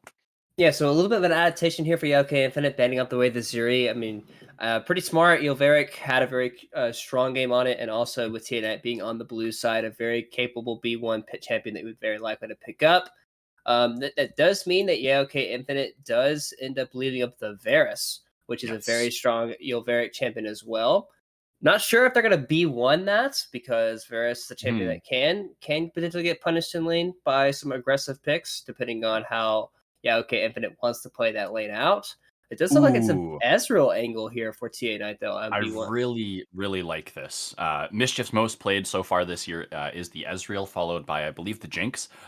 So banning the Jinx and picking away the Ezreal is going to leave Mischief either maybe playing on the Caitlyn again here, or Jhin could be an option, but really getting knocked down that AD carry meta ladder quite a bit here. So like the adaptation here from Knight as well. We'll see what Infinite want to go for. This isn't as aggressive as a comp or as a pick here for Alveric as maybe the Zeri is, much more for the scaling options. And it is going to be Infinite going for the Xin Zhao. So some early jungling potential here in the skirmishing power of the Xin Zhao. And what do they want to pair this up with? Not really too many meta picks available. Victor and Corki still up. Mhm. Well, last game we saw Oh. TA Knight pair it with the Echo for the little bit of skirmishing power. We do see the Ziggs, which could be a mid lane or an AP carry in the bot lane as well. We do see the Trundle as a very quick answer into the Xin Zhao. Trundle is a champion that can very easily duel out in the early game against Xin Zhao, especially if you go PTA. Very quick and easy trades for him there. Right. We're also seeing another TK lock-in Ooh. for AoE Kobe. Last game, obviously, he did play the Tom Kids very, very well. So he definitely feels like he is very confident playing this champion, even though it's been nerfed pretty hard in the top lane last couple of patches. So interested to see, how well he ends up playing this one out. Also for Yaoke Infinite, Elsa from Frozen, if he is willing to play a matchup that he can be aggressive into the Tom Kench once again, because last game he kind of got styled on. So have to wait and see. I think a lot of what happened in that top lane matchup was due to the early jungle invade that we saw out of Reedy, right? That maybe was a little bit unexpected for him to have that Xin Zhao being on the top side for so long through the early stages. Looks like he is going to be piloting the set here. So not something that necessarily is known for its split push presence, but still can get aggressive in the laning phase and can really look to make some plays happen once we get to kind of the 5-on-5 scenarios. Yeah, and Set also another champion that should be looking to dominate Tom Kench in this lane. It does have the passive healing while also being able to, very beefy, brawly, champion that can also cancel Tom Kench's dive ability if you can cancel the channel part of it as well with your E. Being able to clap it into the minions can be a very easy trade pattern for Set to potentially see. So a very capable lane for Elsa from Frozen to play once again into the Aatrox. We are seeing some more mid lane bans coming through. We see the Vex, the Cillian, and the Kiana coming in. So interested to see what kind of route Yaoke Infinite goes for R4, especially with Ziggs. You're probably looking to pick up a support pick here, so that way you're able to kind of hide whether the fact that you want Ziggs to go mid or the AP carry role. I feel like if you lock in mid, you're kind of giving away what you want to do with your composition. So most likely we're seeing a support pick here for Yaoke Infinite. Yeah, it looks like TA Knight are expecting it to be the bot lane Ziggs, or at least they're banning away some AD mid lane options to try and make it a bit harder to execute on that type of composition. So yeah, we'll see what Infinite want to go for. I think you're right. I think picking the support here is the wise decision, not showing your hand too early and allowing that flex pick to go through. So it will be the Rakan again, the Vestian combo with the Set and the Rakan. Love to see that. And so for TA Knight, they need probably a support and a mid laner. This Tahm Kench could technically be a flex into the support position if they want to play like a really ultra safe lane with the Ezreal Tahm Kench. But I think you're right. I think it's probably going to be fine for them to take it into the top side for AoE Kobe. Well, especially after the last game's performance, AoE Kobe is probably feeling himself a little bit, saying, "Hey, I just won a lane. I had no business winning, so I don't think this guy's a good top laner." That's probably what AoE Kobe is saying to himself. And with a Nico pick locked in for the mid lane champion that has got changed in this last patch. So interested to see how actually it's going to end up being played out. The changes are a little bit different with the Q and the E. But overall, potentially we do see a Vel'Koz hover that is currently banned on stream gameplay. You're not allowed to pick that champion. So if Tina does that, I will be very mad. Please, no spectator disintegration, right? Okay, it will be the Blitzcrank. So Tahm Kench will be going up into the top side. I like that you touch on the Nico buffs there. I think one of the biggest buffs on the Nico is that her hitbox got smaller. And so even with some clone jukes and things like that, it makes it a lot easier for you to be sidestepping away from some of those skill shots and things like that. This is going to be an aggressive support paired with the Ezreal. Don't commonly see the Ezreal Blitzcrank pairing in the bot side. And this Victor pick will tell us that it's a Ziggs in the bot lane, Victor going into the mid side, and for this Infinite composition, they don't have an AD carry, so it is a little bit of an interesting comp for them. They don't have an AD carry, that is correct. So it does look like, it's be a Ziggs Rakan lane. Overall, pretty safe, able to push the lane in. But what the Blitzcrank does do, it does alter the composition a little bit to where Right. Victor and Ziggs, if you ever get pulled, you are going to instantly die. Yeah. You have no chance of surviving being blitz hooked into a Nico E. Even if you bring cleanse, I feel like you still get bursted out because Blitzcrank still does a lot of base damage early on, even into the mid game. Still does a lot of damage. So it's going to be really up to them to just not get hooked out in a lot of these situations. And for for Yaoke Infinite, when most of your damage is going to be coming from the Ziggs and the Victor, it can be pretty easy to itemize potentially around these two champions, like with the Banshee's Veil for Nico, or even like the new Hex Drinker item for Ezreal is a very strong item in the meta right now as well. So we could see a bit of item variations being built up here for TA Ignite, to where a lot of the damage coming from Yaoke Infinite is going to be a lot less. Yeah, much easier itemization, especially for kind of the beefy frontliners that they do have here. Excuse me. The Trundle can, steal stats away and then also stack up MR is really going to be hard to take him down in these fights. And there is a bit of a range advantage for Infinite here, although I'm not sure if it's significant enough because there's just a Blitzcrank. You try to step up for some poke, he pulls you in, that's it, team fight over. Yeah. It's one of the things that Blitzcrank. Anytime Blitzcrank is in the game, he automatically alters the game to where you can't just play the game the way you normally would be. Sometimes Victor and Ziggs can walk up for potentially some poke or wanting to land some extra damage onto some of these abilities, but when Blitzcrank's in the game and you land one hook, the hook can even land potentially on a Xin Zhao before he's able to land his ultimate for his Crescent Guard, and you can even potentially pop him as well with Nico's Spirit Blossom potentially. Yeah. So depending on who the hook lands on from Snow Life, and Snow Life had a pretty good game on the Morgana last game, landing some pretty important bindings. So if he's able to land Morgana binding, I'd say it's probably a lot easier to land a Blitzcrank hook as well.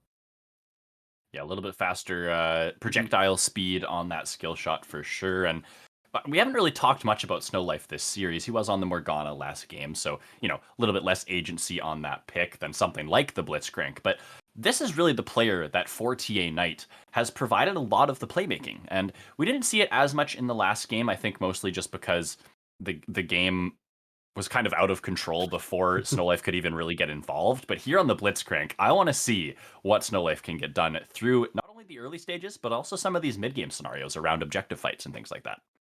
Yeah, and for looking at this composition for TA Knight, we have Yulveric on a champion where he can potentially play safer into the Ziggs. Both champions just kind of want to farm it out. So if Snow Life is able to be activated on the map, he could look to be very aggressive onto the Victor, or even the set with the Trundle walking around with him, and going around into some of these particular matchups to where Blitzcrank shows up in the mid lane, lands a hook, or if he blows Victor's flash, all of a sudden Trundle has 5 minutes to just throw a pillar at Victor's face and say, haha, you can't move. Very immobile carries for the side of Yaoke Infinite. So some definite opportunities for some early game aggression here. I want to talk a little bit about the Infinite composition here because they have the Xin Zhao this time. A little bit of a unique composition here with double AP carries and then the set kind of in the top side. Are you wanting this to be kind of another game where they leave Elsa to his own devices on the top side and they look to get involved elsewhere on the map? Or do you want to Splash to actually try and accelerate this top side matchup given how that last game kind of went between Elsa and Kobe? I think if you get set going in this matchup, he definitely has some really advantages in this lane to where he can kind of just walk at Tom Kench, and Tom Kench doesn't really can't do anything about it. Last game we saw Reedy do his best to try to put Aatrox as far behind as well, and then all after that AoE Kobe was able to get the solo bolo onto him. But last matchup we said AoE Kobe should have lost the lane matchup, and then this matchup is another losing lane for him as well. But potentially depending on the jungle matchup and the interference that it has, we could see another case where AoE Kobe just gets ahead and he continues to punish out on Elsa from Frozen. Yeah, we'll see if Reedy has some creative pathing here planned for game 2 as well. They do have the Blitzcrank, so we could get some level 1 shenanigans. So we'll be back to see how that level 1 does shake out. Just going to wait a couple minutes here for the spectator delay. We'll be right back.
Welcome to Summer's Rift for the second time tonight, everybody. My name is Lindor. I am here with Orion, and these two teams are ready for Game 2. I expect some level 1 shenanigans here. The Blitzcrank leading the way here. Snowlife invading through the mid side with his team, but looks like a little bit of a level 1 has been set up here on the other side. Infinite are aware of the level 1 threat here of the Blitzcrank and have gone for a 5-stack in this bush. Doesn't look like we'll get anything out of this one. The one thing that does happen actually is we do get a ward placed onto the enemy blue buff, while Yaoke Infinite does get no information whatsoever. It does look like Yaoke Infinite is wanting to re-go back into the side of the jungle to kind of regain control over it, just to make sure that they're not just chilling in the jungle trying to take any jungle camps, like kind of like what happened last game. They do see the ward that was placed, so they do know that there was some kind of invade, but they don't know who it was or what kind of information they gained out of it. Yeah, Splash will be spotted on that ward as he clears it out, so it does mean that Reedy and the rest of TA Knight should know that this Xin Zhao is starting on the bottom side of the map, and maybe that's an indication that Splash wants to go towards this set lane, try to get Elsa that early game lead. We are seeing Reedy as well, starting on the spot side of the map, so maybe we'll get a matching gank up here in the top side early on. Yeah, both junglers, very skirmishing junglers early on in the game, very easy gank patterns. We do see Reedy obviously skipping Raptors, not a very good champion into AoE clears. Potentially he could look to do Wolves, and it is a little bit slower, but it does actually look like he's going to skip his Wolves as well, go straight to blue buff, which does mean, in my opinion, that he is going to look for a very early aggressive gank around the 230 mark, which is when he's going to be up and available. He should be, I think he'll be level 3 after he kills the blue and the Gromp. Yep. Which means he will have the ability to all 3 abilities, which he could look to punish out onto the set with. It is going to be to Splash looking for a similar 3-camp clear here, going for his Gromp, and then away. Hook's actually going to land a Snowlife, getting aggressive here in the bot side. Mischief is just going to be able to waddle his little Yordle self away from there, but Olveric and Snowlife really already looking to turn the tempo up here in the bot side. Elsa and Frozen both with some trading back and forth here, but instead of ganking topside, Reedy's actually just looking for a jungle invade here onto Splash. Smite's not available for either jungler. Splashes is coming off cooldown shortly, is going to be able to secure it, but now Reedy looking to press forward, looking to try and get the solo kill just like he did in the last game. Splash can't flash in time, and it is going to be the kill going over to TA Knight's junglers. Now, Elsa from Frozen might find himself a little bit overextended here. Reedy is looking for the collapse, still has flash available. That's going to be the Abyssal Voyage landing, as the flash is not going to provide enough space, and now the pillar will come through, and TA Knight have picked up right where they left off. Yeah, really good read by Reedy. Understand that since he skipped 2 of his camps, he is going to be available much sooner than what Xin Zhao would be at his red buff. So really good read there, being able to say, hey, I can contest this guy's jungle at a really solid time and being able to punish out on the Xin Zhao being level 2. Also, his laners being able to do a really good job responding to him, saying, hey, we're there to protect you. You're perfectly fine going for this trade. And it does result in a kill going to the way of TA Knight here. Yeah, 2 kills onto the Trundle. One on the set, of course, and the other one on the Xin Zhao there. Like you say, just a great collapse overall from TA Knight. Snowlife stepping forward here. Oh, what a hook. He bait and switched him. Thought that he was going for the Rakan. He was actually going for the Ziggs. Olveric actually in a little bit of trouble here. Eating a little bit of those heart-shaped cupcakes on the floor. And it's going to be a little bit worse for Where. This wave should be okay for them, though. I think he can probably just back away, let this bounce off into him. He's playing it quite aggressively, though, still wanting to play forward here. Yeah, Owl does have the Ignite. Ziggs Bomb almost landed. If that Ziggs Bomb landed, I'm pretty sure Owl this is so disrespectful from Olveric. Does have the heal, has the Arcane Shift away, but look at this, they're turning it back around. They're just better in the bot side. Olveric plays it perfectly, and now Mischief is waddling away once again. Hadyo is in the area. Could be a potential dive angle here. They do have to push the wave. Will be doing exactly that. Mischief should just leave, but no, he's getting flashed on, gonna get bopped down. Ignite and flash use. Hadyo grabs another one for TA Knight.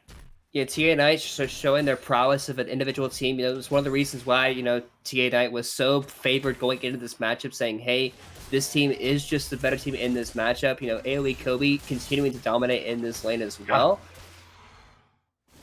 Once again, flexing his muscles a little bit. Tahm Kench's early game is very powerful still. The Q damage base stats are very, very high. So, he is actually able to win out on some of these trades fairly well. But for Elsa from Frozen, being able to try to withstand some of this damage with his W can help him a lot in a lot of these situations as well. Yeah, unfortunately for Elsa, it was, subject of that unfortunate circumstances in that invade that went in the favor of TA Knight, as now they're going to look for a play in the mid side here. No Life flashes forward, but actually can't quite get over the W out from Victor, and the pull will just go wide. Looked like maybe the pillar actually knocked Owl out of the Blitzcrank pull. Yeah, honestly, for Snow Life there, could have just waited for the pillar to land. That way, he could have saw the slow target, be like, oh, it's a guaranteed hook at that point, because he was pinned against the wall, so he actually had nowhere really to go. But this is one of the things we talked about, with this Yolveric playing the Ezreal against the Ziggs. Ziggs has no real kill threat onto him, neither does the Ezreal for the Ziggs. So both champions are able to just farm it out fairly easily, and which allows for the support roams on the map, which is what Rakan and Blitzcrank both really want to do in this matchup. Oh, Owl's going to be in trouble. Going to get interrupted as the Grand Entrance used as an exit will be unsuccessful. Now Reedy in the mid lane. TA are unrelentless in this early game pressure. Nice stun coming out from Venom's, actually trying to turn it back onto Hadio. That's going to be the Chaos Storm doing exactly that, able to grab the kill. And actually Venom's able to kite that one away, able to take it down. Now actually looking to press forward onto Reedy.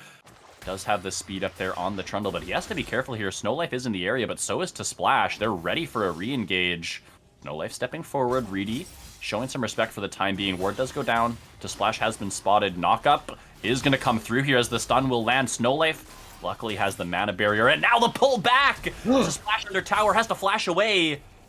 Touch and go here for both sides, striking back and forth. 7 minutes in, still the lead in favor of TA Knight and Soul, as Hajo now in the mid lane has the Pop Blossom, and he pops to Splash.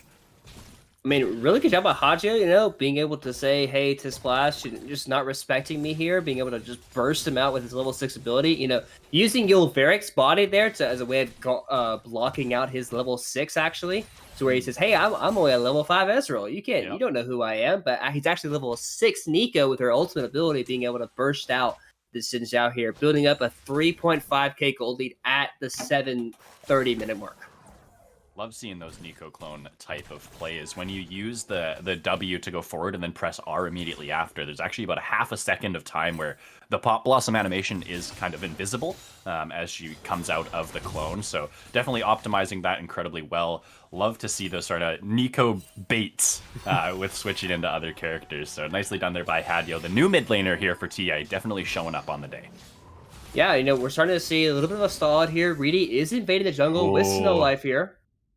To Splash might be in a little bit of trouble. Snow Life has been spotted on Ward, but a nice pull will come through. To Splash, no flash, but should be able to walk away. Does have some reinforcements in the area in the form of Owl and Venoms. And so the cheeky little invade here from Reedy and Snow Life won't be coming up with anything just yet. Elsa from Frozen actually with an early roam here into the bot side is just going to face check right into Reedy, though, who has the subjugate down, is now going to use it. Flash away out of the pillar, but the pull right back in. Elsa, you knew they were in that area. Why are you walking forward into that bush? He's going to get punished by burning his flash. He's 0-3 on this set, and ultimately just having a terrible series here for the infinite bot lane, or top laner, rather. Dragon will now be claimed, and Orion, this is starting to look like a rout here for TA Knight. Yeah, it's starting to look like a rout very much. We are seeing potential play for the bot lane as well. Let's rank but they do have the minions there, so it shouldn't be too big of a deal. Hachio potentially looking at mid lane as well. Does land the roots. Oh my goodness, it's so clean. He's thinking that he's the Tom Kench, thinks that there's no kill threat there, but then the Nico comes through, the Pop Blossom into the Abyssal Voyage. This team firing on all cylinders, and you love to see that synergy out of your new mid laner, comboing up with Kobe there incredibly well. TA Knight in full control, 9-1, 4,000 gold in the lead already, just about 10 minutes in. Yeah, just really solid play there. Being able to continuously punish all the mistakes that Yaoke Infinite is looking to make. Like for a team, when you're already the underdog, you have to play pretty exceptionally well to win these types of games. We do see to Splash going around AoE The Kobe here. consume comes through. That's going to be the suplex back. Trying to buy some time here is Kobe. Does have the thick skin. Snow Life in the area. Just going to land the pull, but it looks like Reedy is not going to be here in time. The shutdown will come through. Elsa from Frozen just barely survives that all-in. Now Reedy is here. To Splash has overextended. These autos coming down. The pillar off. To Splash wants to maybe try and turn a kill onto Snow Life, but will just be taken down. 1-for-1 trade there in the top side. Was a shutdown onto the Tom Kench, so a positive trade here for Elsa from Frozen. Yeah, but we're still seeing this AoE Kobe just being able just to continue to whittle out a lot of these trades. You know, if to Splash isn't in the area, another trade goes to the way of AoE Kobe. So really good job there, you know, being in the area to say, hey, like, you know, we don't get punished here too much. But overall, you know, solid play here from TA Knight, continuing to grow their gold lead. Hagio looking at mid lane as well with Still Life in the area. Yeah, I talked a little bit in draft about this bot lane combo being a little bit interesting, just because the Ezreal traditionally plays so passively in lane, and the Blitzcrank wants to be going aggressive. But I love how they're executing it here. As actually, that's going to be a play onto the top side. Frozen has no flash. Elsa, yeah, just going to get absolutely destroyed. Haymaker for a little bit of a shield, but the Blitzcrank ultimate knocks it right off, and they will knock Elsa down another peg. Yeah, I just like how this Ezreal Blitzcrank duo is being played out. It's not for the lane at all. It's for this Ezreal to just play safe in the 1v2 and Snow Life to do what he does best and make plays for the team. So I love this kind of adaptation out of the bot lane from TA Knight. Yeah, and it's not like the bot lane of Ziggs and Rakan has any kill threat pressure either onto this lane as well. We are seeing to Splash finally making an appearance into this bot side, but Blitzcrank is already back in this lane, so it's not like this lane it's going to be a 1v3 dive. So we're going to see how this actually plans out. Reedy is in the river, potentially collapsing on a Splash. He does flash. That's not Reedy, Actually, that's it is Hagio. Nico. Does have the bomb there to provide some space, so the team will be able to retreat from that scenario. Not quite the flank angle coming through there from Hagio, but yeah, really nice roam there from Snow Life, realizing that, hey, my Ezreal might be a little bit in trouble here. There's potential for a 3-man dive in the bot side. I'm going to be here for that just to defend it. And oh, now he's going to interrupt Mischief. Oh, okay, that's just too much. That man has a family. That's Reedy getting aggressive in the 1v1. I don't know if he wins this one. Has the flash away. Red Smite ticking, not quite going to be enough, but the laser will come over the wall. Another kill onto Venoms here. Snow Life on this Blitzcrank Orion, just so dirty with some of these hooks. Yeah, Snow Life is playing this game out really well, being able to move around the map very, very well. I went back and actually watched. Mischief actually just canceled his recall on his own. Ezreal ulti tried to come across, but Mischief decided that he did not actually want to base there. He said he would rather die in the process for a faster recall, which so does actually end up getting punished by Snow Life, landing a really nice hook there in that situation, which does result in his death. So, and then also we do see Reedy going a little bit too deep in the jungle, giving kill over to Victor, which isn't necessarily a good sign because, you know, Victor's scaling, as we know, is very, very strong. So we'll have to wait and see how that one ends up playing out. But, you know, with Victor being a little bit behind Hagio in this lane, I don't think it'll end up being too much of a problem, especially with how well Blitzcrank has been able to roam so much in this game. Yeah, Snow Life really making his mark on this one. That Trundle kill was worth shutdown. Is actually Mischief's going to get himself found out. Hagio going forward. Ignite is ticking. Will claim the kill. Hagio has been so sneaky on this Nico. No way it was expected. The Mischief expected him. Is now topside actually to Splash going forward. Elsa trying to find a way into this fight. Is actually going to flash. Get the suplex backwards, but the flash out from Kobe will be able to get him to safety. Thick Skin now is on.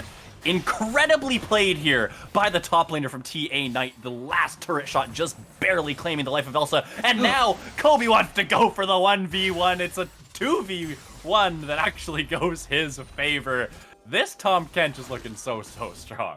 The Kench is unbenched in the top lane here. Hagio landing the root onto Owl as well.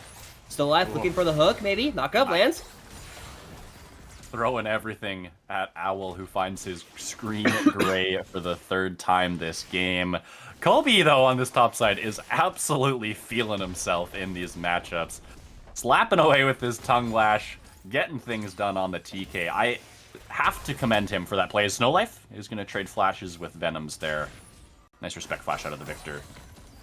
That dive was played so incredibly well by Kobe. He was able to bait out cooldowns, played it just on a knife's edge, even went back in to try and bait them further under the tower, and then still had the thick skin to provide that shield and allow him to get the turnaround. Just fantastic play here from the TA top laner. Yeah, and not only that, but they were able to get so much on the bot side of the map too. They got the dragon. They ended up getting a lot of pressure onto a couple kills. They blew Victor's flash with Snow Life's flash as well, and Blitzcrank is willing to trade his flash any day of the week for Victor's flash, because he has the Hex flash, he has the movement speed to catch up to the Victor. So with Victor not having flash in this mid lane for such a long period of time, they're probably going to look to continuously look to poke out on this guy and just look for plays since he has no flash. Curiously enough, it's actually going to be okay. Putting Venoms into the bot side without a tower. So the flashless Victor in a side lane could be a potential target here for TA Knight. Right now, though, they are focusing on the mid lane. They've rotated Alveric into this lane to try and get some push down. He already claimed that tower in the bot side. Will now claim this tower in the mid lane. And Snow Life just continuing to be oppressive. Now looking to make something happen here in the top side. Gonna try and wail away on this tower. And Elsa, you're actually a bit out of position here, my dude. You have a teleport to answer, but I don't think that's enough, because look at this. There's already 3 members from TA in the area. The Omnom comes through, is going to get the suplex back. Elsa running for the hills. AoE Kobe trying to go forward, but Venoms has been left out to dry. He will be going down, and now a very low health bar on Frozen, but now to Splash actually wants to go for the fight. I don't know if they have the cooldowns to go for this. Alberic's still very healthy in the backline. Kobe trying to go forward is actually just going to get blown up and taken out. It took a little while, though, and they're able to trade a kill back. 3 dead on the side of Infinite. Nico actually not even in this fight. It's a 4v5 that's directly going the way of TA, and now Splash trying to continue to go forward. Gonna get pillared off, gonna try and flash away, but there is no way to run. Hook is the icing on top. Mischief might get taken out here as well. Alveric expends the flash, and TA Knight once again, Hero Ryan putting the pedal to the metal and showing them that they're the better team today. Yeah, TA Knight winning out on a 4v5 there. Like you mentioned, how Nico was just in the bot side that entire time, pushing waves, dealing damage onto this bot lane tower here, finally able to push out all those waves. But still, if you're not able to win a 4v5, how can you expect to win a 5v5 at this point in the game? Yulferic playing a little too far forward. Owl does not quite have his ultimate ability available. Reedy is in the area. Alveric able to provide enough space to get away from the grand entrance. And now Reedy actually might want to turn this one around onto Venoms. He's got the Tiamat for AoE damage here. Owl is going to go golden to try and save his mid laner.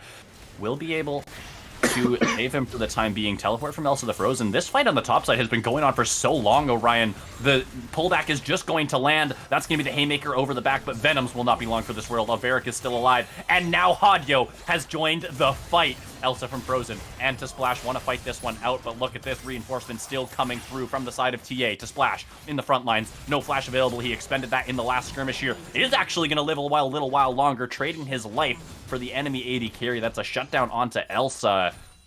Ultimately, over this minute-long fight in the top side, it is going to be a couple shutdowns going over, but a lot of kills still claimed here by TA Knight. Yeah, and at this point of the game, we're sitting at an 18 game timer here, and we're sitting at close to a 10,000 gold lead for TA Knight here. So definitely a very solid showing once again here for the TA squad, TA Knight squad, sorry, since there is a TA Light playing on the second stream. But overall, playing against a lesser opponent like this is definitely the kind of games that you really want to see out of this type of squad. So for them to show up and to say, hey, we are the better squad, we're going to do what we need to do, just like Yulferic said on the Analyst Desk. It's really nice to see. Absolutely is. Yeah, I mean, we were talking on the Analyst Desk about how this team has an opportunity in this match to prove that they belong in the upper half of the Wednesday standings. And I think so far with this performance, as Kobe able to steal away a blue buff there, cheeky move from the Tom Kench, they're really proving exactly that. Like, yeah, we are here to be a top team. We're here to make a push in playoffs. And if you're not as good as us, we can really just stomp you in a best-of-3 series. Snow Life is now going to look for engagement, pull onto to Splash. Look at the damage coming through. Pop Blossom now going forward. That's going to be a lot of damage. Frozen actually has the haymaker, turning it back around. Suplex, they want to go for it. It's going to be the Zigzault over the top, but that Zigzault just tickles. Only the Leandri's completed for this now, and it is going to be Alveric going forward. Hadyo grabbing the kills. TA Knight 2 for 0 here on the exchange, continuing to push up in the mid lane. Reedy wanted to Herald over the wall, is actually just going to get it down in the pit, but she'll have to take a little bit of a long route, the scenic route around to this mid lane tower, as Venoms, standing tall, is going to turn it back around. He's taking out the enemy AD carry, but now Reedy fearlessly going forward, he will be able to kite things away with the flash, and Venoms will stay alive for the time being. Herald will claim the tower, and TA Knight looking like they want to retreat. They've gotten their prize. 20 minutes now, Baron is available. The third dragon of the game will be Soul Point for them. Ping's coming down from Infinite. Maybe they want to try and contest this, but Reedy will be very much first to the punch. Teleport available for Venoms. Elsa's back on the map. Can they try and contest for this one? Oh my goodness, Hadio. Urkan, once again, just getting caught out there. You know, AoE Kobe does have TP.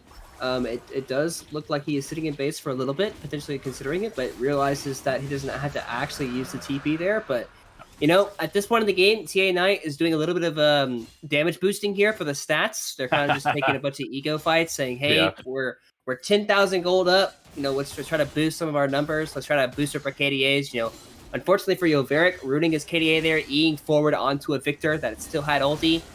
Basically got one shot in the process. So Splash missed his smite and then had to audacious charge back in to claim the red buff. Ends up giving away his life and the red buff in the ensuing engage. And now TA are going to look to maybe push this advantage. They've got Kobe pushing things up here in the bot side. Mid lane, it is Alveric, Snowlife, Ready, and Hadio, the four-man squad, ready to go all in here. Oh my god, Alveric going forward with the Arcane Shift. They're not really looking to push the tempo too hard here. Just going to recall back to base and grab the turret here on the bot side. Really just starting to whittle away at some of these second-tier towers. Yeah, we are past the 20-minute mark as well, so if TA Knight really wants to end this game in a quick fashion, probably look to see them going towards the Baron side. And since they're up so much gold, it's really hard for Yaoke to even contest that Baron, so it should be one of those situations where they're just going to sit in the enemy jungle, or they're going to push it out waves, and it's going to be really hard for Yaoke Infinite to ever walk up to them and try to contest anything in the area, and it's going to be up to TA Knight to determine how quickly they actually want to end this game. Absolutely will be. Alveric now TPing back to base is actually Elsa's from Frozen. Going to find himself caught up. Has the Facebreaker into the Haymaker, into the Suplex, actually. Ezreal from the from the base, rather, going to come through. It is going to be a trade kill.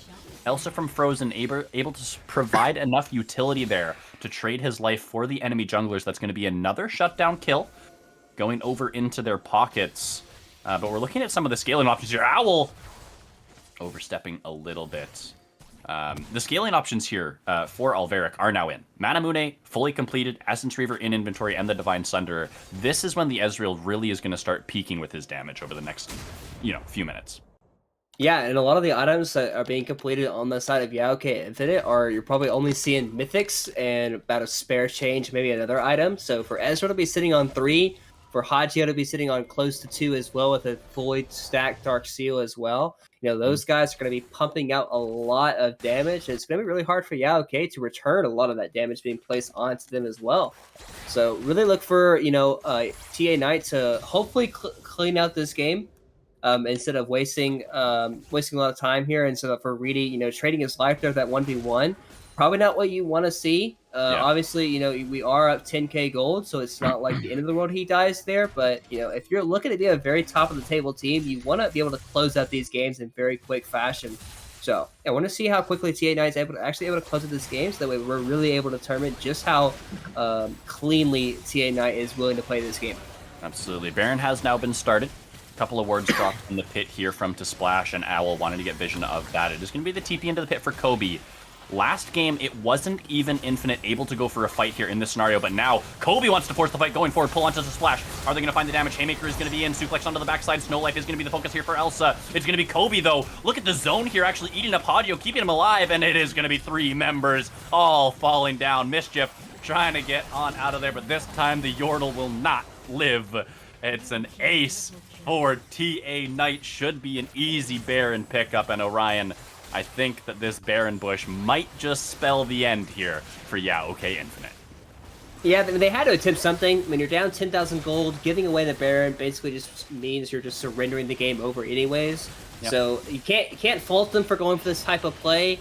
But for TA Knight to be up so much gold, they had a potential for a decent flank from Elsa from Frozen, but not able to get quite the amount of effect they really want to get off of it. And also, like you mentioned, the AoE Kobe and Haji being able to zone away the entire team from even entering the fight.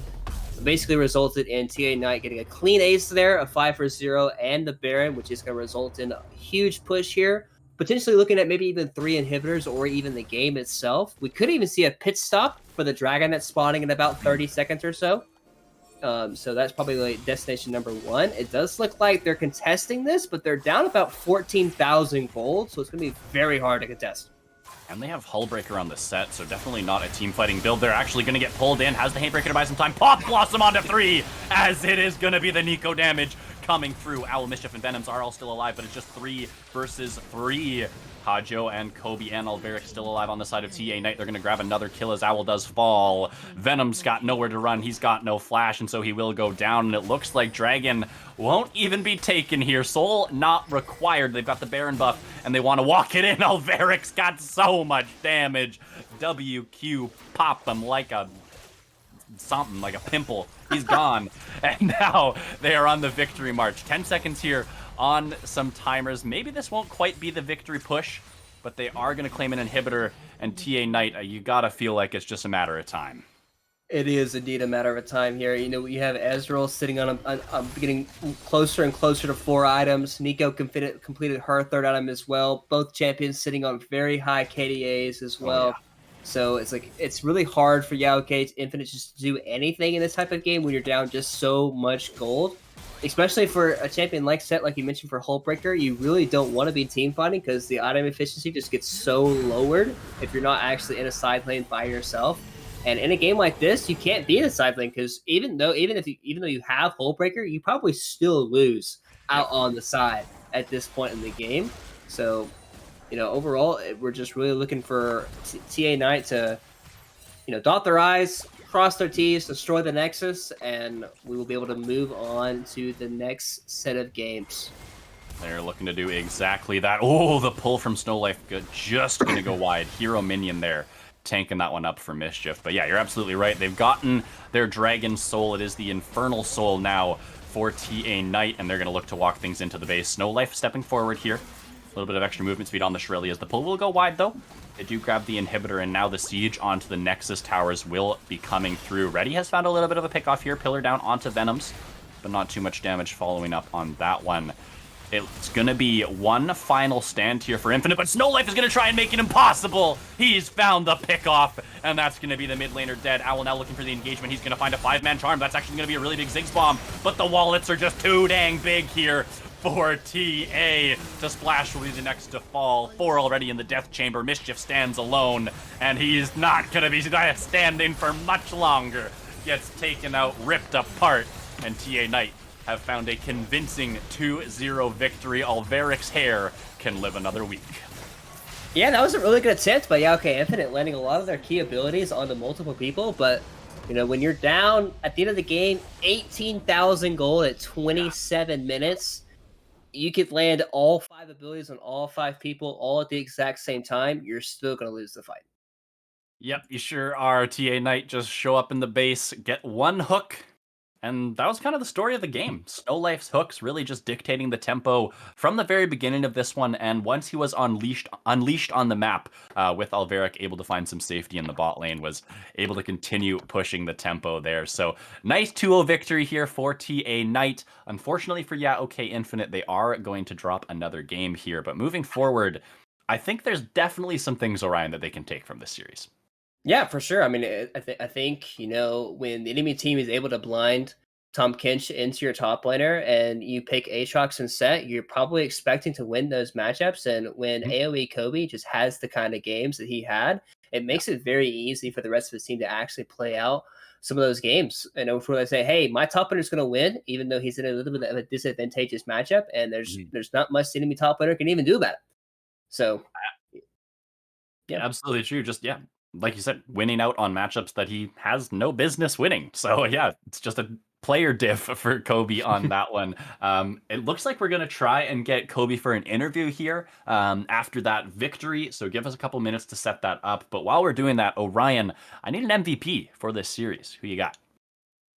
You know, my MVP of the series is probably going to go over to AoE Kobe. You know, the guy had a heck of a series playing both games on Tom Kench. You know, I think all of TA Knight had a spectacular game. You know, Snowlife game 2 on the Blitzcrank had a very solid game as well, landing multiple hooks, causing a lot of havoc throughout the game. But for AoE Kobe just to have the kind of game he had, put it against the matchups that he was playing against, just shows the kind of player he's willing to be for this team. And overall, it's just a very solid player in the top lane. Yeah, I mean, if these matchups are played out the way that, we kind of imagined them and the way that they're maybe like supposed to be played out, it's a very different look for Kobe, and a look where he is just playing that weak side, playing that utility champion for the team. Luckily for him, was able to play phenomenally well in this series and was able to take a more proactive role, but definitely like to see that he's able to step up and fill the role that the team needs filling, right? We're gonna take a second here. Looks like we are just trying to get Kobe into the chat, so give us one moment here. We'll be right back with an interview with the victorious AoE Kobe.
Welcome back, everybody. I'm Lindor here with Orion, and we are also joined by the victorious Reedy. Reedy, thank you so much for joining us for the interview today.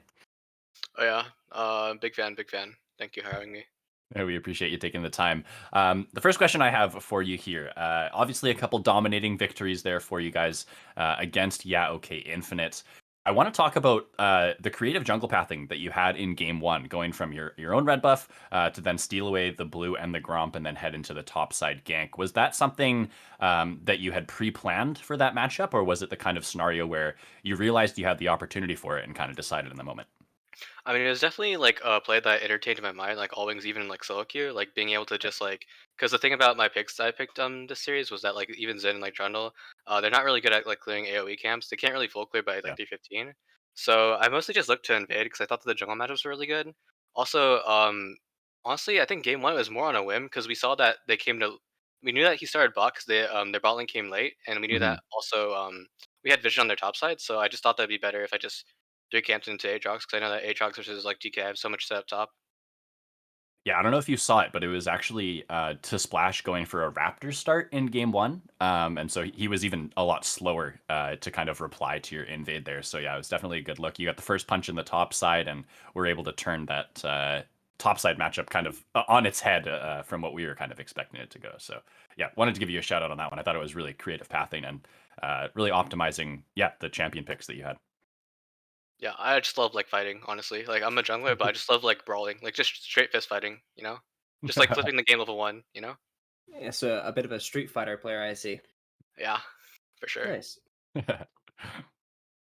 So going into this game, Yulveric mentioned how he felt very confident going into this match, being that he felt it was going to be a very strong 2-0, even so strongly that if you guys even dropped the one game, that he was potentially be shaving off all of his hair. Do you feel that confident going into this game as well, that you could have potentially made that same bet, or did you feel like there was like potential for you guys to drop a game going in this match? I didn't think that we'd like ever drop a game or even like a dragon, honestly, like or a fight in general. Like honestly, like we had so many contingency plans coming into play here. Like we thought about drafts really well. We were even thinking about taking with the Diana because they have the enemy jungler like the Splash or whatever. He also plays Mhm. it, and we can flex it mid jungle, so we wouldn't necessarily have to even blind Diana. We just had a lot of plans. We were just really prepared going into it, and we just really wanted to try out our new mid laner. And yeah. Nice. Yeah, obviously, the first time you guys played on stage with Hadio, seems like there was some synergy already being built up between him and some of the other members of the team. What has it been like playing with Hadio, or not even specifically playing with Hadio, but having a new mid laner step in as yourself, kind of being the jungle, the duo for that mid laner? Has it been difficult at all adapting to the changes, or has it felt pretty natural with Hadio coming in? Honestly, like there's a little bit of time that takes to, like get used to somebody and how the way they play. But I really like the way that Hajo plays. I think that Hajo is like literally like the perfect like roaming mid laner. Like this guy literally makes so many plays. It's so easy to play. Like when he plays for jungle, I literally coom. Like this guy is literally so fucking good at being able to put his team ahead. It is so fucking crazy. Like he knows how to side lane. He doesn't get caught. He's a great laner. He knows when to roam. Like it's just great. Like naturally, I think that his playstyle really complements mine, and I think that he makes me look like really good. And in return, I like try to help him out every now and then. But yeah, I think he's really great, and I just keep looking forward to playing with him. Like he's really good. I'm getting some Niski Blabber vibes from the two of you after kind of you giving us a little bit of information there. So that's really cool to see. Yeah, so another thing that I kind of want to talk about, especially like this game in particular, we saw, AoE Kobe bringing out the top Kinch in both sets so far, going up against the matchup of Aatrox and Set. One of the things we mentioned was about how typically Tom Kinch actually loses out on a couple of those matchups. Do you think that's something that AoE Kobe is just like he's just the better top winner in these cases, or do you feel like, or AoE Kobe just thinks that he actually can win some of these matchups even without the jungle attention you gave in this game? To be honest, I think that like even without jungle intention, I think he would have won because I think that like Kobe's like really solid. He's like really good like weak side top laner, but when you give him resources, he like does well with them. Like he always like he like never really like ints.